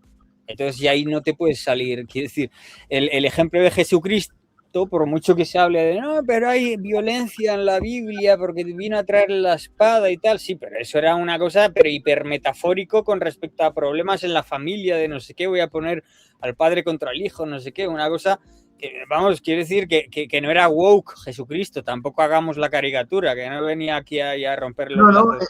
Es al revés, es al revés. Yo cuando me hablaban de que el marxismo, ya fuera el primero o el cultural, siempre se basaba en dividir a la gente, enfrentar a la gente, yo les sacaba a ese pasaje de vengo a traer la espada, vengo a enfrentar hermano contra hermano, etcétera, etcétera, para decirles, ¿veis cómo es ridículo decir que el marxismo cultural ha inventado enfrentar a la gente? Coño, el primer marxista cultural sería Cristo. O sea, yo lo enfocaba al revés. Que sí que cabe esa posibilidad, es decir, si lo contraponemos al judaísmo, evidentemente que el cristianismo es un wokismo, pon la otra mejilla. Pero quiero decir, lo que no puedes andar es diciendo, no, es que el cristianismo es igual de violento que el Islam porque Jesucristo vino a traer la espada. No. Pero no, porque luego cómo se come eso con pon la otra mejilla, ¿no? Entonces... Bueno, entonces, o sea, en el Islam, para aclarárselo a la audiencia y a mí, en el Islam no hay otra mejilla. En el Islam no hay... Al revés, bueno, como mucho el talión, o sea, que la otra mejilla del oponente. O sea, amar a tu enemigo en el Islam es inconcebible. No, lo que tienes que hacer es ponerle imponerle unos tributos. Por amor le tienes que imponer. Hay tolerancia. Sí, hostias, ahora Galba. Hay tolerancia. Ese emperador ni lo conozco, ni de nombre, macho. Bienvenido, Galba. Heliogábalo. Hay uno que se llama Heliogábalo, pero Galba. Bienvenido, Galba, que ayer eras Nerón. ¿Hoy vienes menos incendiario o qué? Un segundito. Ah, vale. ¿Siempre está con problemas técnicos? Que ahora se ha vuelto anti-español. ¿Pero qué es esto? Es verdad, anti-españolista. Que le he dicho que venga a defender al Islam de los ataques de Bruno, que venga a defender el Islam como núcleo nacional. Si quieres, continúa tú, Bruno, explicando por qué el Islam es mucho peor que el cristianismo e incluso que el judaísmo. Porque es como la inflación que definen los economistas por lo del tubo de dentífrico, que lo sacas y no puede volver a entrar. Ese es el problema con el islimislis. ¿Cómo se puede llamar para que no aparezca mucho en la... Islam, es que yo aquí Islam nunca lo he censurado. Ya, no, yo creo que no se censura tampoco, ¿no? O sea, es curioso. Tampoco hay gran censura al respecto. Vale, ya estoy. Ya puedes defender al Islam como núcleo nacional. Vale, hola. ¿Y cómo ahora? Bueno, para empezar decir quién es Galba, ¿no? Para empezar, Galba es el primer, podríamos decir, el primer emperador. Bueno, podría tener tenía un origen patricio, pero que ya rompió con la hegemonía, algunos podrían decir tiránica, sobre todo los cristianos de la época, de los Julio Claudios, ¿no? Galba fue el primer emperador que rompió y destruyó esa dinastía que en el poder la fundó, podríamos decir, bueno, algunos dirían que Julio César, podríamos antecedernos a Cayo Mario, pero que Galba fue el que dio fin a esta dinastía y después, bueno, fue la época de los, no sé si fue tres o cuatro emperadores, hasta que llegó Vespasiano y fundó la dinastía Flavia. Pero bueno, como ya te dije que yo en cada directo voy a ser un emperador romano hasta llegar al de 1918, que es Carlos de Austria, pues hoy en este directo nos toca el emperador Galba, que dura muy poquito, pero ahí está. Anda que no quedan. Supongo que el día que seas Carlos Magno será especial, ¿no? Será un día que vendrás especialmente guerrero, imagino. Bastante. Igual que ayer te tocaba ser incendiario porque eras Nerón. Carlomagno el gran programa de Carlomagno contra los sajones. Bueno, quería saludar a Bruno, que hacía, una barbaridad de tiempo que no coincidía con él. Ave. Los que van a morir te saludan. Bueno, no sé, decirme, que yo como siempre acabo de llegar. Es Galba. Joder, el cabrón. Sí, a ver, estábamos hablando con Bruno de, pues eso, comparando el cristianismo con el islam, que por mucho que Cristo también decía de no traer la espada, que también decía la otra mejilla, también decía matar enemigo, y que eso en el islam, pues como que no, a no ser que intentamos amar, como convertirle a la fuerza al islam por amor. Bien, entonces lo que digo es que el cristianismo, si fuera un peligro, sería precisamente por esa tendencia al buen rollismo. Y en efecto lo ha sido. Y el buenismo que padecemos hoy es consecuencia del cristianismo, claro. Así pero aquí el problema es precisamente el Islam.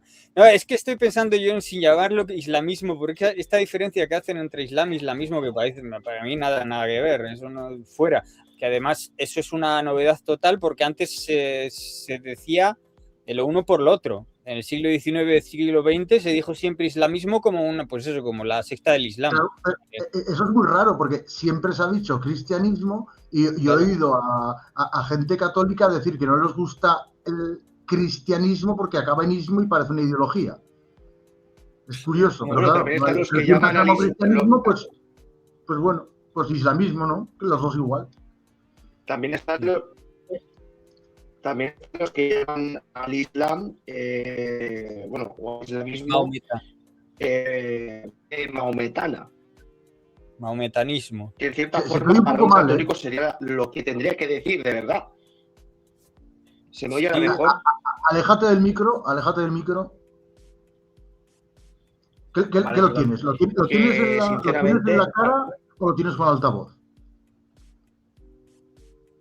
Es que estoy con el móvil, tío. Sí, con el móvil, yo por eso. Pero ¿lo tienes pegado a la cara o lo tienes?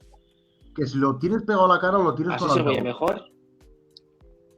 A ver. Señor Spock, ¿así se oye mejor? Sí, mejor. ¿Sí? Vale, perfecto. Sí. ¿No? Que para un católico o un cristiano en general, la palabra correcta que debería de usar cuando define a los musulmanes es la de maometanos, no la de islamios o musulmanes. De Cristo cristiano, de Mahoma maometano.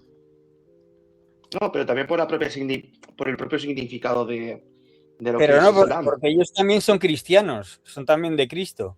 Claro, es verdad. Sí, pero no igual. Hombre, claro que no igual, no lo consideran Dios.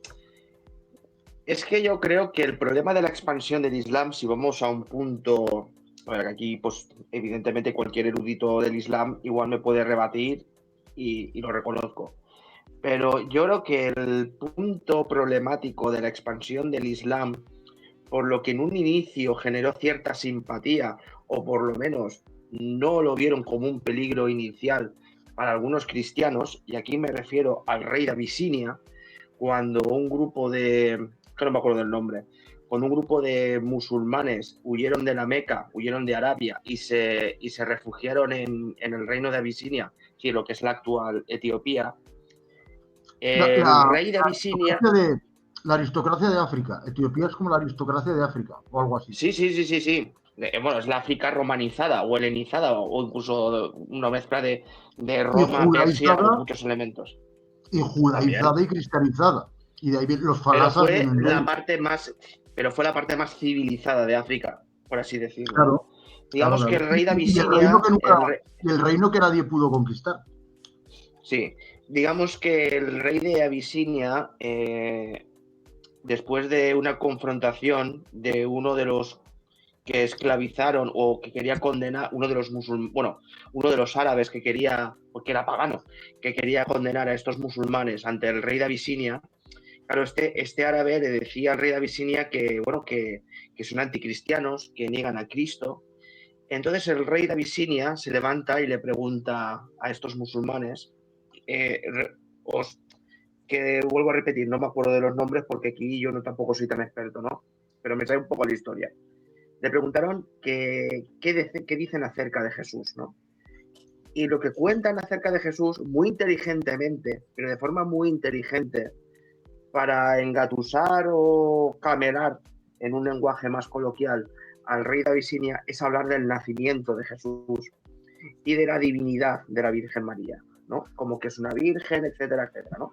Porque sí es verdad que dentro del Islam se reconoce a la Virgen María en su virginidad y se reconoce el nacimiento divino de Jesús. Eso no lo sabía, yo reconocen su virginidad. Pero es que la pregunta, pero es que la pregunta no tendría que haber sido sobre el nacimiento. La pregunta tendría que haber sido sobre la muerte y resurrección de Cristo. Porque lo que niegan los musulmanes, lo que niegan categóricamente, es que Jesús padeció y murió y luego resucitó. Para los musulmanes, Jesús directamente ascendió a los cielos. Sí, es un profeta muy importante, es una figura de las más importantes de Dios, de Alá, pero para ellos no padece, no, o sea, fuera de las consideraciones de si es el hijo o no de Dios, para ellos Jesús no muere en la cruz, sino que asciende directamente a los cielos. Ah, que ni siquiera es crucificado, que ni siquiera es crucificado, claro. Claro, es que la base esencial del cristianismo es la muerte, ¿sabes? La pasión, muerte y resurrección de Cristo. Es el leitmotiv del cristianismo. Es el sacrificio necesario para la redención de todos los pecados. Y eso lo niegan los musulmanes. Entonces, claro, tú puedes engatusar a un cristiano, o sea, siendo un musulmán, puede engatusar a un cristiano hablando sobre el nacimiento de Cristo, hablando sobre los milagros de Cristo. Por supuesto, o sea, eso no lo niegan los musulmanes. Ah, pero los cuando llegamos a la parte de los milagros. Espera. Reconocen. Raúl, por favor, déjame acabar. Ah, vale, perdón. Pero cuando llegamos a la parte de la muerte, es aquí. Este es el punto donde surgen precisamente esa división entre cristianos y mahometanos. Ya está, ya puedes decir lo que quieras. No, que me llama mucho la atención que reconozcan milagros hechos por Jesús y milagros como que haya nacido de una virgen. Pero que aún así no sea... Que aún así sea un hombre.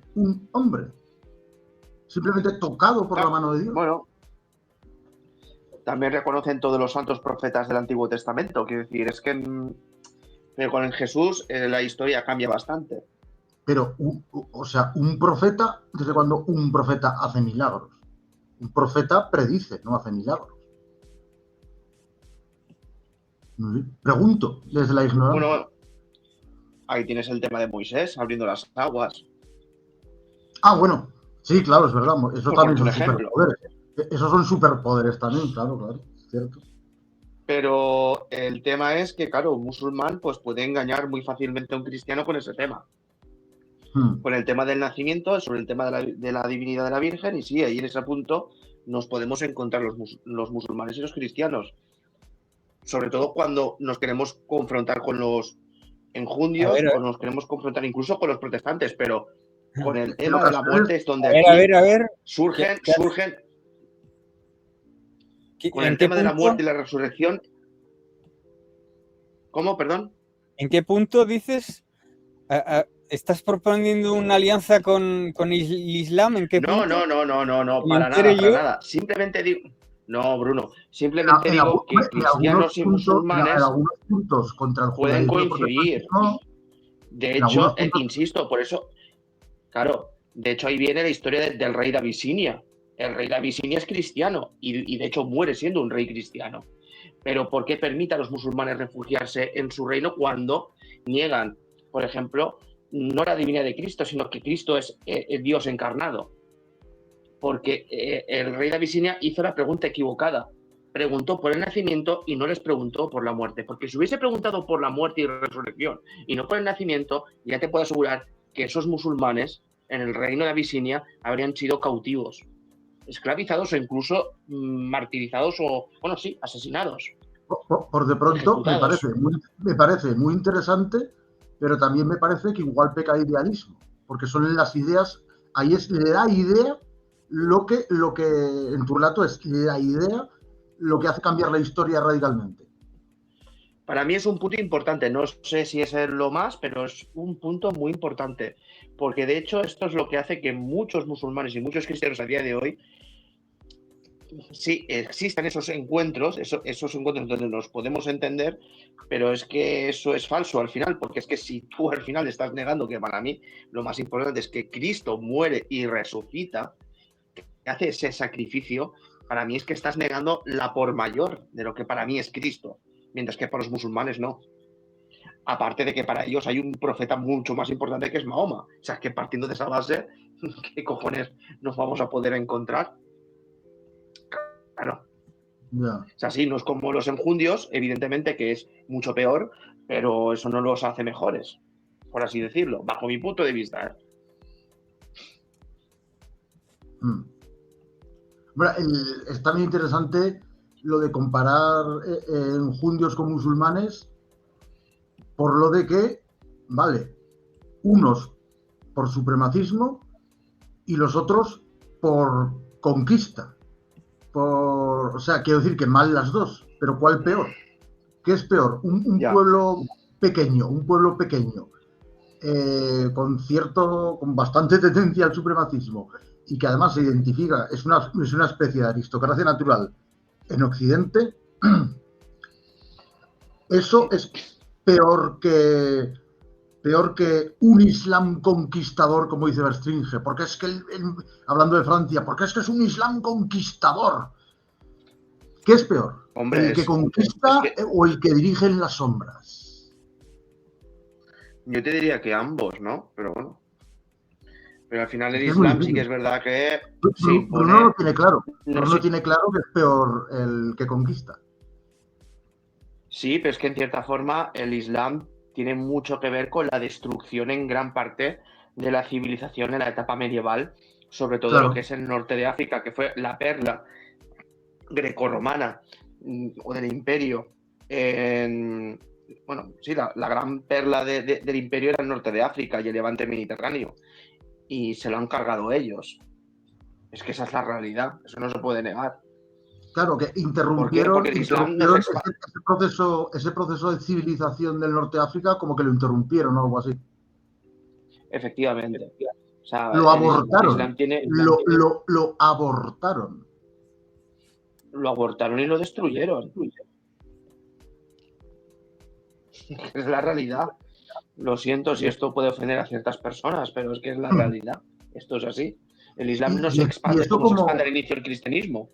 Claro, pero ¿cómo se concilia? ¿Cómo se concilia que el Islam en los primeros tiempos fuera tan destructor de culturas o tan empobrecedor culturalmente y que al mismo tiempo fuera vanguardia científica y fuera vanguardia cultural? Bueno, pues porque sí que es verdad que hubo ciertas... Porque al final el Islam no es monolítico. Y al final el Islam, sobre todo en ciertas partes, sobre todo dentro de lo que fue la civilización, de lo que fue el Imperio Romano, como por ejemplo y no siempre, pero lo que fueron los califatos islámicos de Al-Ándalus, pues claro, ahí impregnó un Islam, digamos, mucho más cercano o mucho más sincretizado con ese mundo grecorromano. El ejemplo perfecto práctico es la actual mezquita de Córdoba, donde vemos arquitectónicamente, por ejemplo, solamente en la parte de la arquitectura, vemos arquitectura romana, vemos arquitectura bizantina, pero apenas vas a ver algo de arquitectura árabe de por sí. Y si hay algo que no es ni bizantina, que es romana también, o helénica, lo que vas a ver es arquitectura persa. Y claro, al final muchos eruditos, sin representar ni pictórica ni esculturalmente figuras humanas ni animales. Exactamente, por supuesto. Pero, claro, esa es la diferencia. Pero sí que es verdad que... Gran diferencia. Enorme diferencia. Efectivamente, pero luego también está el tema de, bueno, pues algunos filósofos, como fue Avicena, como fue Averroes, que sí tuvieron un contacto muy directo con la filosofía griega, que venía de Bizancio, hay que recordar. Pero bueno, también hay que recordar Mahoma que también. Se supone que Mahoma, según ¿verdad? Gustavo Bueno, ¿no? Mahoma, según Gustavo Bueno, Sí. era aristotélico. Y que también hay que recordar que esto lo niegan muchas veces los islamófilos de izquierda aquí en España, que tanto Averroes como Avicena, sobre todo Averroes, fueron repudiados y perseguidos cuando se impusieron en algunos de estos califatos una visión más rigorista y fundamentalista del Islam, como fueron los almohades. Sí, es una idea que es un meme que tengo yo, que no sé hasta qué punto es acertado, que la idea de que con la condena a Averroes es como el punto de inflexión a partir del cual el Islam deja de ser vanguardia científica o cultural y se convierte en más fundamentalista. No sé, es un meme que tengo por ahí en la cabeza. Hay también nuevas teorías dentro de la historiografía, que digo, son teorías, que sí se sostiene que incluso dentro de Al-Ándalus, por ejemplo, sí seguía existiendo un cierto consumo de vino, incluso entre personas musulmanas. Sí. Es verdad que mucho más en la élite. Y hoy en día también, eso. Y hoy también, por supuesto. O sea, que tampoco hay que verlo, que no es una cosa monolítica, que no en todas las etapas es igual. Pero nadie es un molino monolítico. El alcohol para los turistas, pero el alcohol para los propios. Lo que quiero decir con esto, un marroquí, un argelino, un egipcio, pues tal, comprar alcohol en su país. Si te pillan mal, pero esas cosas se hacen, pero quiero decir, no vamos a defender. Que ahí el alcohol es como para nosotros los porros, ¿no? Algo joder, así. Que no vas a estar aquí defendiéndoles de sus propios... escondidas, lo compran al mercado negro y se esconden. Que no vas a estar aquí defendiéndoles de sus propios pecados. Eso no es que carece de sentido. Aquí, bueno, pero hacen cosas, son humanos, pecan, vale, no sé. O sea, bueno, sí, en Pakistán las prácticas homosexuales, bueno, y en el Magreb también las prácticas homosexuales son moneda corriente. Bueno, ¿y qué? Y entonces felicidad. Pero es que no son realmente homosexuales, o sea, prácticas homosexuales, pero no desde la homosexualidad, porque reducen la mujer a orificio. Entonces, para entrenar, eso típico de los países sí, magrebíes, típico para entrenar antes con una mujer, pues con un efebo y eso, y lo que comentamos con Roberto, que es que eso en Marruecos, Argelia, es muy común que te ofrezcan, lo voy a decir también con esa frase, culos de hombre, te ofrezcan culos de hombre y que tú digas, es que yo no soy maric, y te dicen, no, maric no, tú das, si tú das, no eres maric. O sea, ya no es homosexualidad, es lo que han hecho con las saunas. Es sexualidad pobre, es una sexualidad pobre, primitiva, en la que la mujer es reducida a orificio hasta tal punto que te da igual que el orificio sea almeja u ojete, y que sea de hombre o de mujer. O sea, es muy animal. ¿Agujero negro o agujero blanco? Pero es muy animal. Bueno, no, pero ¿qué quiere decir? Que es un agujero. Que esos son lances antropológicos que con su pan se lo coman. No sé, es que todo esto es todo muy indulgencia por todos lados. Sí, bueno, pero hacen cosas, coño, pues que me da igual. Yo lo que te dije... Lo de Sarah Silverman con los nazis. Sí, son horribles los nazis, pero es que de pequeños son tan adorables. Sí, un poco el rollo. Es que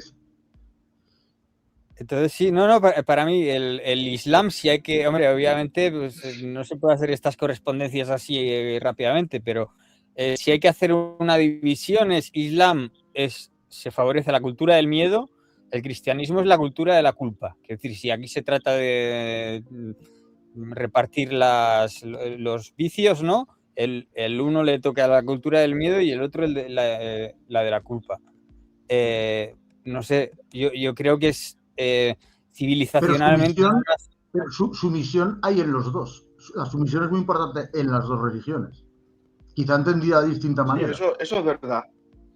Mucho menos la sumisión, bueno, quiero decir, aquí eso, las dinámicas al final son las que son. En el cristianismo se puede, sí, tender mucho a eso en ciertos momentos históricos y demás, pero yo creo que en el Islam la sumisión es el pilar central, vamos, ya solo en el nombre está ya la palabra.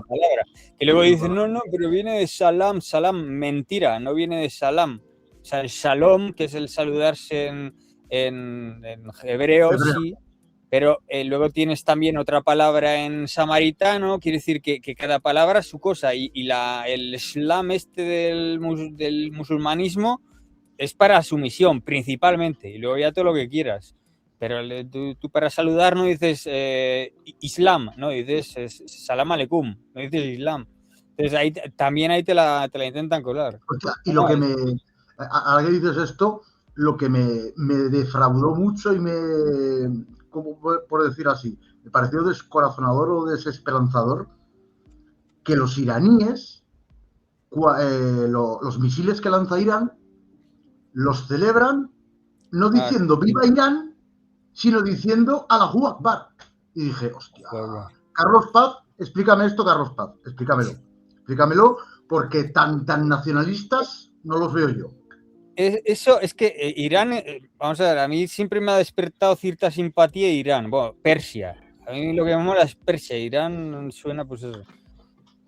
Suena, mira, aunque procede del tema ario y demás, ¿no? Además creo que fue el Shah el que lo... Tierra de los arrios. A mí me gusta mucho más la palabra Persia que Irán, bueno, no sé, pues cuestión eufónica. Sí. Pero vamos, en todo caso siempre me ha despertado simpatía. Claro, hasta que me empecé a enterar un poco de qué iba la cosa. En efecto, el chiismo, pues eso, es gracioso, ¿no? Tiene sus cosas buenas. Quiere decir que es gracioso, de gracia, que tiene su gracia, vaya. Es muy mono también, es muy mono. Es muy mono, como secta del Islam no está ni tan mal, ¿no? O sea, que no está ni tan mal. Pero claro, el problema... porque además tiene un montón de cosas en común, mucho con el catolicismo que con bueno, un montón de cosas así que dices, ¡buah, qué puntazo!, ¿no? O sea, pero luego te das cuenta... Puedes representar figuras, dices, ¡wow! Respiras, ¿no? Wow, sí, ¿no? Y que los safávidas eran eso, o sea, quiero decir, estaban por una alianza con Francia frente a los sunitas, pero vamos, totalmente, quiero decir, los safávidas...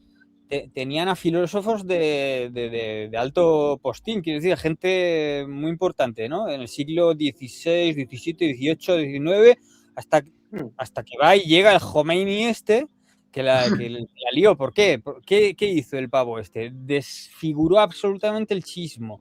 Lo convirtió en una copia, un remedo de los hermanos musulmanes. Copió todos los métodos y tal, la inspiración son los hermanos musulmanes. Sí, la inspiración de Khomeini son los hermanos musulmanes, pero casi más incluso que el chiismo original. Que el chiismo original tenía su gracia, ya digo. Pues eso hay que preguntárselo a Carlos Paz. Eso hay que preguntarle por eso a Carlos Paz, porque Carlos Paz a los hermanos musulmanes, con razón los considera un peligro. Es un veneno completo. Es un veneno total. Y además enarboló la causa palestina, todo muy marrullero. O sea, todo eso es el chiismo actual de Irán. O sea, no tiene nada que decir. Han acabado con el chiismo. Esto hay un autor al respecto que se llama Christian Jambet, un francés. Y lo dice claro, ¿no? El chiismo pues es bastante eso, tiene su gracia hasta el 79. En el 79 se desfiguró totalmente esa religión, o al menos esa secta del chiismo. Se sunizó. Se sunizó, sí, vamos, se ha sunizado. Y eso es lo que no se le escucha a gente de esta. Porque claro, el Carlos Paz te cuenta unas cosas, pero que son básicas. Quiere decir que hay diversidad en el Islam, que el Islam es muy diverso, pero o sea, y a mí qué me importa, no sé, son cuestiones banales totalmente.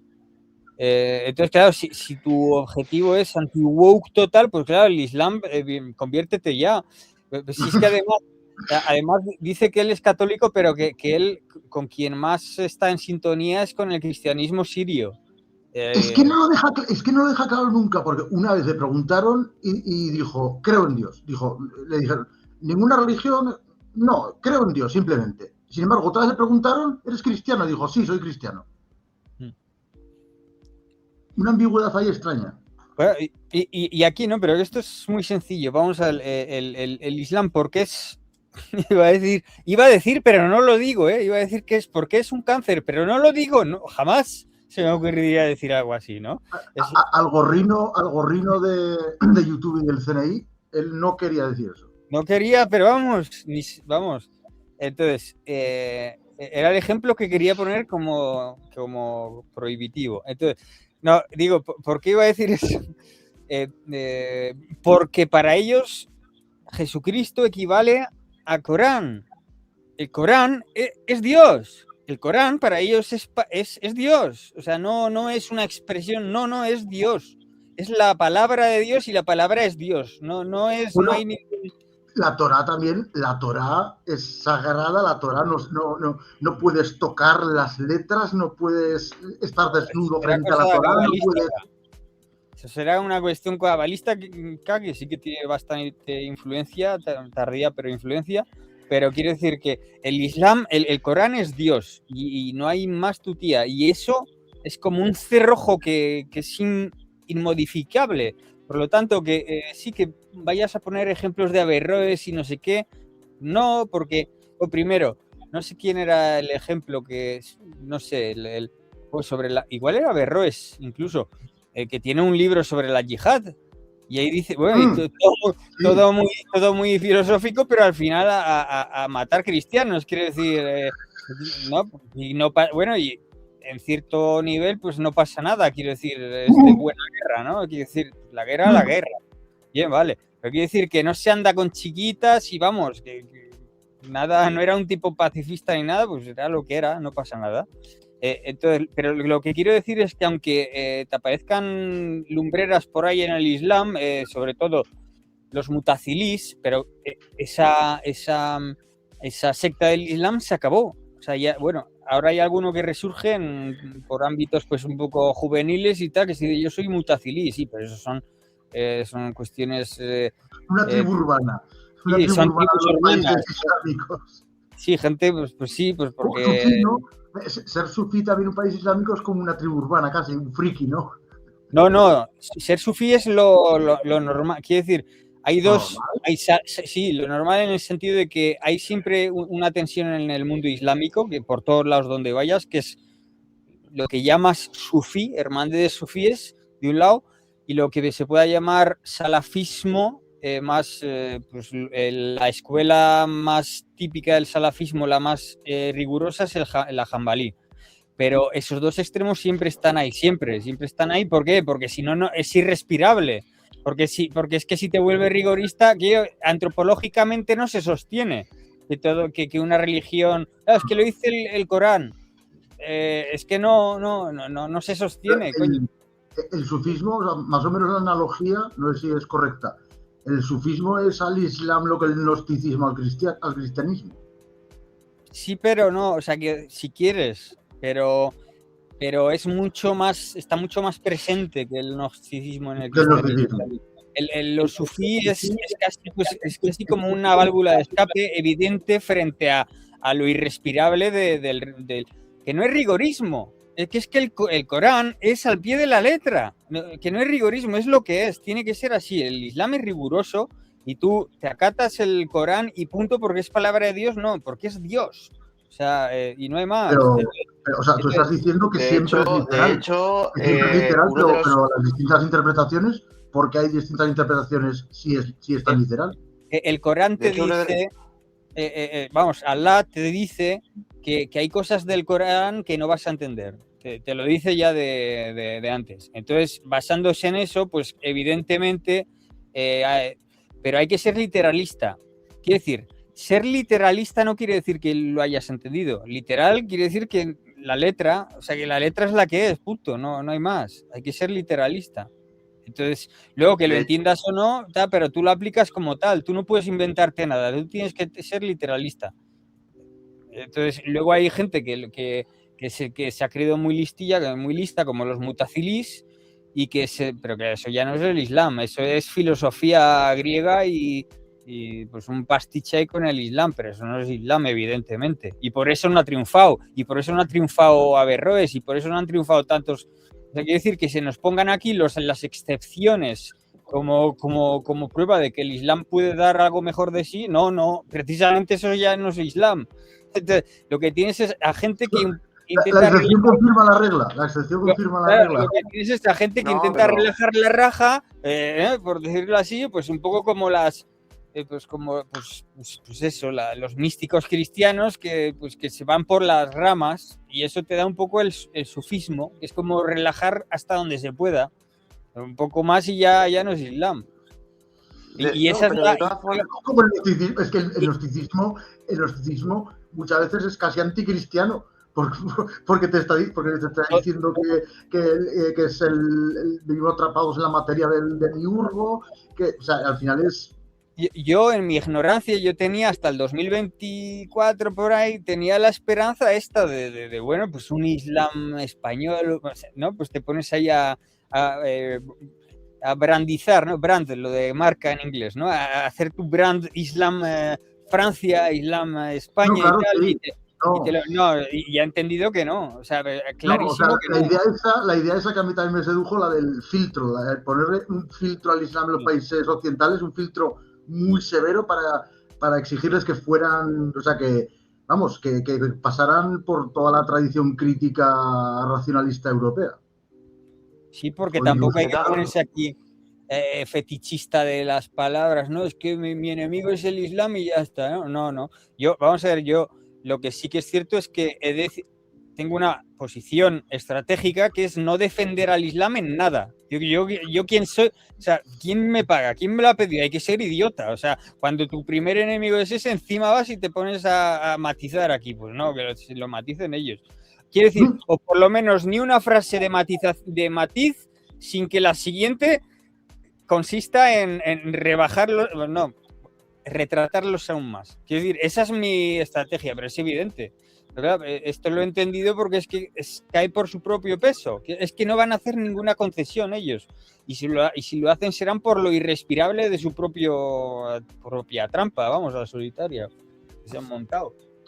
De todas formas, yo no quería hablar de Averroes y Avicena como las excepciones del Islam en las cuales hay que tenerlos en cuenta, sino que mi disertación iba más en la línea de si era posible un Averroes o una Avicena en lugares tan remotos y tan desérticos y tan sórdidos de donde precisamente nace el Islam, como es Arabia.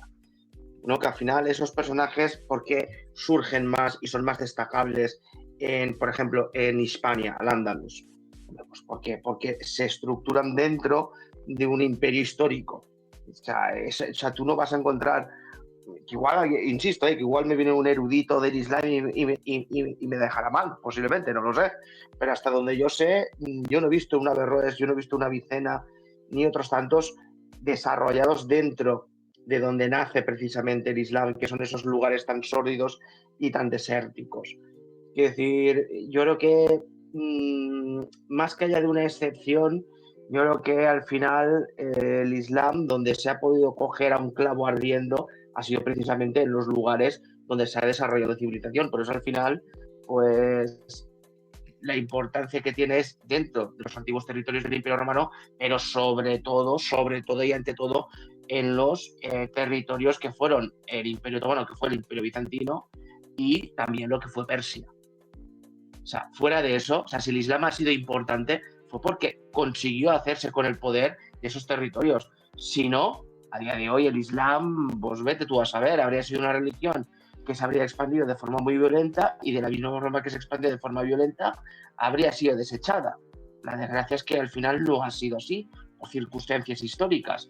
También, y aquí también hay que decir, también culpa de las propias sociedades cristianas, en cierta forma, por así decirlo. ¿vale? No sé, que con la cultura de la península arábiga, con esa cultura no iban a ningún lado. No, pero es que yo, por ejemplo, yo sí sostengo, por ejemplo, que el tema de las cruzadas que se idealizan y se romantizan desde muchos círculos católicos tradicionalistas, incluso algunos ortodoxos, cosa que no entiendo, porque precisamente yo lo que veo analizando la historia es que al final las cruzadas fueron más. Sí, yo no digo que no fuesen una lucha contra la expansión del Islam, pero al final también yo creo que ahí impregnó un poco también el tema de la lucha de la iglesia occidental frente a las iglesias orientales. Y eso fue, vamos, hacerle la cama un poquito o bastante a todas las ramas, todas las facciones y todos los grupos imperiales o reinos o califatos distintos que habían del Islam, sean chiitas o sean sunitas, ¿vale? Yo qué sé, aquí también hay que hacer un poco también de autocrítica por nuestra parte, porque incluso a día de hoy lo estamos viendo, ¿no? Como estamos viendo cómo a día de hoy hay incluso muchos más santos mártires, hay muchos más martirizados y persecución contra los cristianos, que viene precisamente de esos países musulmanes, y la Iglesia Católica, ¿qué coño está haciendo? Entonces es un poco eso, ¿no? Que lo importante del Islam no es que haya surgido una Averroes o una Avicena, sino que esa Averroes y Avicena han surgido pues, en lugares donde ya había una civilización, había una base filosófica, y esas personas surgieron ahí, en esos contextos históricos, en esos contextos culturales. No han surgido en Arabia. Que eso también se aplica al cristianismo. Eso también se aplica al cristianismo. O sea, con la cultura semítica, igual que con la... O sea, con la cultura semítica. Claro, evidentemente. Palestina,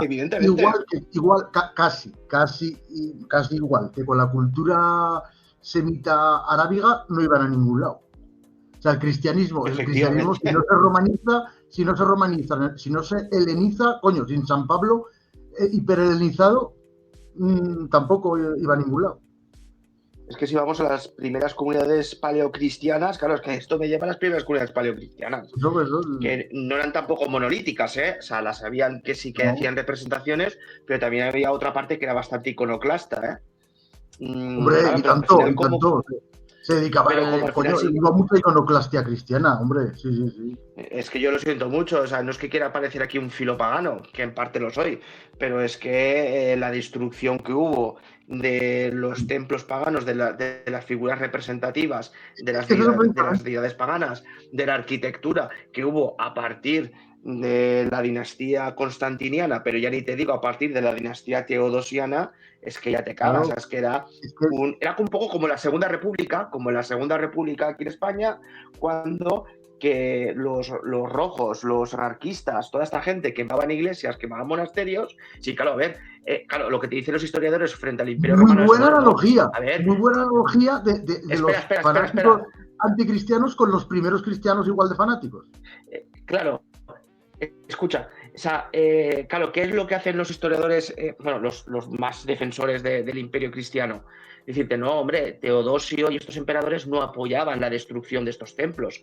Ya, bueno, no la apoyaban, es verdad, incluso hay edictos en los cuales se decía que se respetaran las imágenes, no como para hacer idolatría, sino porque son obras de arte, pero eso da igual, las quemaban y las destruían igual estas hordas de subnormales, ¿no? Y claro, lo que hacía el Estado era pues, la vista gorda, que es lo mismo que hacía la Segunda República cuando esta otra horda de subnormales e hijos de puta se dedicaban a quemar iglesias y catedrales. ¿Qué hacía el gobierno de la República de estos masones de mierda? Pues hacer también la vista gorda. Es que era así. Es que la analogía es brutal, La analogía es brutal porque es entre los primeros cristianos y entre los anticristianos. Es brutal. Sí. Pero digamos que al final el cristianismo lo que se impregnó, gracias a Dios, bueno, por así decirlo, lo que impregnó fue un poco la cordura y la lógica, y al final la mejor manera de que el cristianismo en Europa se enraizara, claro, era cambiar lo que salvó al cristianismo fue el paganizarse, el grecorromanizarse. Lo que lo salvó, me refiero, en cuanto a extenderse de verdad. Bueno, a ver, se había extendido mucho, ¿verdad? Si no se hubiera visto obligado el Imperio Romano a legalizarla y luego hacerla oficial era porque se había extendido mucho, desde luego, pero que no se hubiera podido extender de forma imperial, que es más efectiva y que no podría haber podido subsistir siendo tan fundamentalista, tan del desierto, vamos a decir. Por no decir pero digamos mesita, que sobre todo... mal decir que es muy mesita con connotación negativa. Pero digamos que sobre todo el tema de la tradición, es decir, es el tema de que tu abuela adoraba o tu bisabuela adoraba a la diosa Atenea, bueno, pues la bisnieta en el mismo, digamos, para ir a un ejemplo muy práctico y muy cotidiano, ¿no? Dentro de esa antigua sociedad romana, la bisabuela o la tatarabuela tenía su altar dedicado a la diosa Atenea y la tataranieta o la bisnieta tiene un altar dedicado a la Virgen o a Santa Lucía. Claro, a una santa o a una advocación de la Virgen que se parece peligrosamente a Atenea. Exactamente. Y eso es lo que hace que el cristianismo al final se enraíce. Pues claro, que se haga sano, que se haga más sano y que se haga más rico. Pues un poco pasa lo mismo también con el Islam. Por eso digo que el Islam no es monolítico, no se impone de la misma forma o no se desarrolla de la misma forma en unas zonas que otras. Por eso al final en Al-Ándalus tiene una serie de personajes que, por ejemplo, en Arabia, donde era todo mucho más desértico, mucho más semítico, o por lo menos tenía una mayor influencia, a pesar de que habían también religiones paganas, digamos que el desarrollo o el surgimiento de ciertos personajes, sean místicos o no, sobre el Islam, no es igual en un sitio que en otro. Pero es verdad que el tema, incluso en el Islam, en el tema de Al-Ándalus, y esto pues yo le tengo que dar totalmente la razón a Bruno, aún así, o sea, aún teniendo elementos que podrían, vamos a decir, sincréticos con ese mundo grecorromano, aún así es que sigue siendo una ruptura muy grande con ese antiguo imperio. Es que lo sigue siendo. Y de hecho el ejemplo está cuando vienen los reinos cristianos, que lo que mantienen de la Al-Ándalus son cuestiones prácticas, como puede ser la agricultura, como pueda ser, bueno, alguna economía del lenguaje, pero no van a asumir para nada ningún elemento religioso, espiritual o de leyes relacionadas con ellos que vino de esa época islámica. Las destruyen, las derruyen, las sustituyen por un rigorismo cristiano. Entonces, lo digo porque, claro, que hacen muchos progres, por ejemplo, decir, no, sí, nosotros también tenemos un legado musulmán de Al-Ándalus. Bueno, a ver, el legado que asumen los cristianos, que ellos consideraban que era algo práctico, por supuesto. Y de hecho yo soy valenciano y aquí lo tenemos en el día a día. La agricultura, algunas palabras, incluso algunas tradiciones, incluso formas y folclore y formas de vestir, vienen de la época islámica, que insisto, no son propiamente de los árabes, sino que también viene influida por la cultura india, la cultura persa, etcétera. Pero que es porque es algo práctico. Es algo práctico. Claro. Pero en lo que corresponde al canon. Pero espera, por favor, déjame acabar. En lo que corresponde a la cosmovisión espiritual, eso se destruye y se sustituye. Vuelve a haber otra ruptura con la venida de los reinos cristianos. Eso es así. Sí, sí.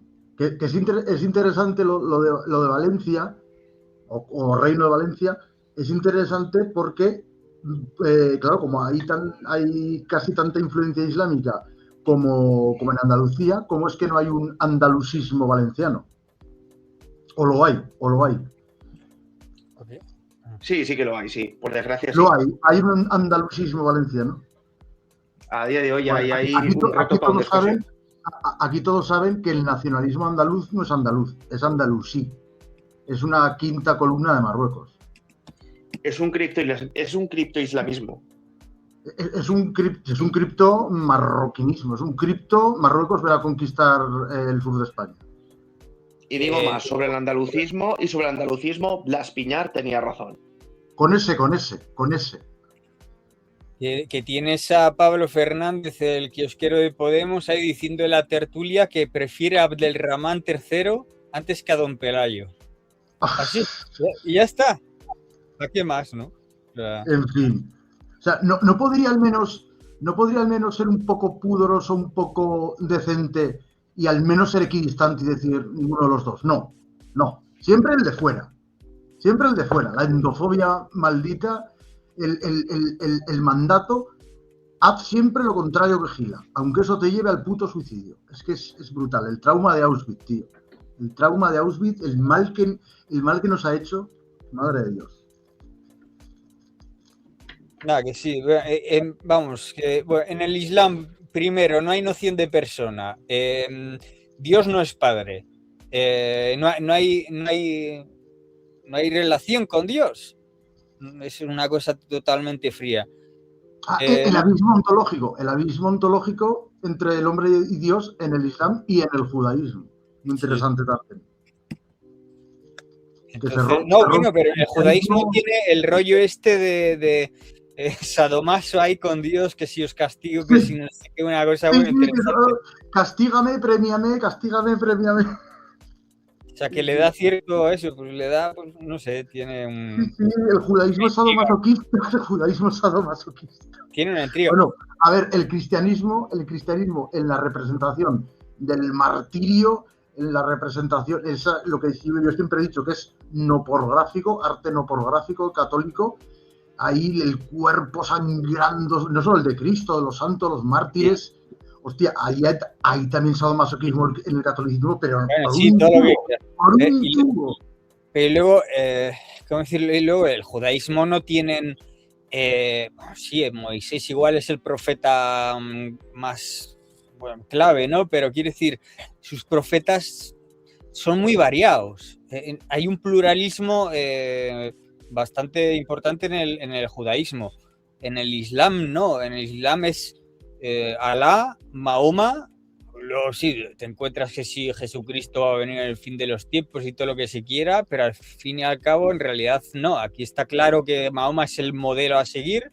Mahoma es un tío, es un guerrero, pero quiere decir que además es un guerrero flojeras, porque además le debieron de dar alguna que otra tunda a Mahoma, y eso está en el Corán, ¿eh? Y él no debía ser, es decir, creo que en el Corán no aparece que se cargara él a nadie, pero él mandaba a otros cargarse a gente, y los mandaba pero a montones. Es decir, que era un tío que no se manchaba las manos.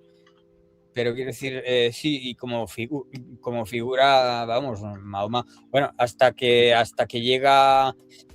sale de Medina a la Meca, o era al revés, no sé cómo era, que ahí cambia de... Sí, hasta entonces es más o menos amigable, es decir, más o menos amigable, pero desde entonces se vuelve un...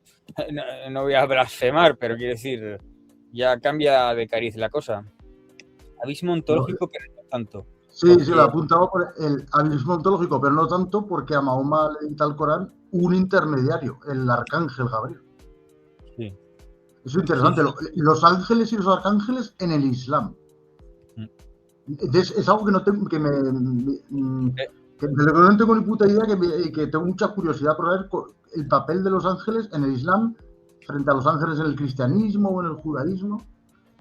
Pues claro, los ángeles al final son una paganización, o sea, sí, o sea, es un paganismo camuflado, coño, son dioses, o sea, está Dios y luego están los dioses, como en el hinduismo.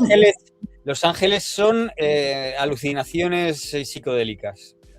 Literalmente en el judaísmo, no, joder, los parchufim de la cábala y todo eso te pones a rasgar y son caras psicodélicas, y luego pues son arquetipos y demás, pero vamos, es lo que se ve en cualquier rey, pero que luego esto viene de antes, quiero decir, el carnero, la cara del carnero, el toro, todo esto, ¿no? Lo que dicen en los ámbitos de New Age, la era de Tauro, la era de Piscis, todo esto, ¿no?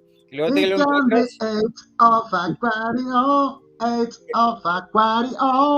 Que luego te lo encuentras en todas las raves, en la música trance, en los conciertos te lo encuentras siempre ahí esos símbolos y no otros. O sea, también el puto New Age, el daño que ha hecho.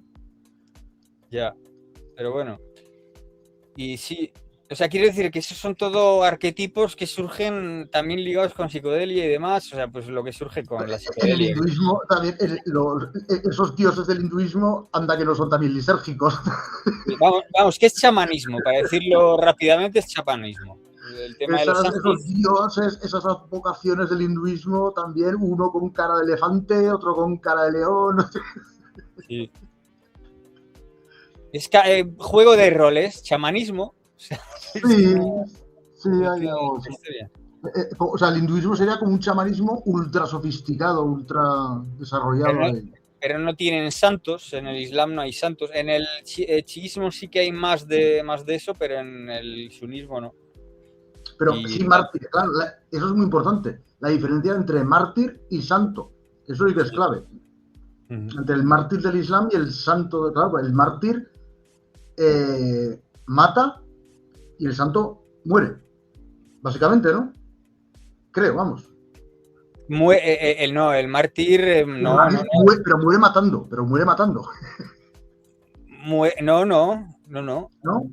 No. Kamikaze, eso sí, pero. Bueno, no, el mártir no necesariamente va a matar, ¿eh? O sea, el mártir da su vida por la fe. O sea, quiero decir. Antes es igual que el santo. No, el santo no tiene por qué dar su vida por la fe. El santo se define por hacer milagros y cosas así. En el cristianismo tiene que haber hecho milagros y cosas así. Claro, pero es que en el cristianismo hay distintos tipos de santos. Y hay un tipo de santos que son los mártires. Los que han sufrido tortura por ser cristianos. ¿Sabes? El martirio, sí, no tienes por qué matar. No tienes por qué matar. Claro, solo torturado ya. Pero la mayoría que los torturaban los acababan matando. Pero que sí. ¿Algo que añadir, Galba? ¿César? No. La verdad es que no, o sea, qué decir. Bueno, podemos dejar aquí. Tenemos un podcast de 2 horas. Yo creo que bueno, ¿eh? Creo que tenemos un podcast de 2 horas bueno. Y con musiqueta de fondo. Así para variar un poco, para darle un poco de alegría. Ya ves. Pues nada, estamos aquí. Os agradezco que hayáis venido, especialmente a Bruno, que hacía que no venía a este canal, la tira. Así que ahora ya no le podré llamar niño rata que escribe en el ordenador, porque ya ha vuelto a dar la cara y la voz. Así que eso, agradecido a vosotros y a los que nos vean en diferido, que esto lo estamos grabando. Y ya sabéis, odiad la vida cómoda, vivid peligrosamente, manon tropo. Seamos audaces, no kamikazes. Hasta la próxima.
Blood, blood, blood, blood, blood, blood, blood.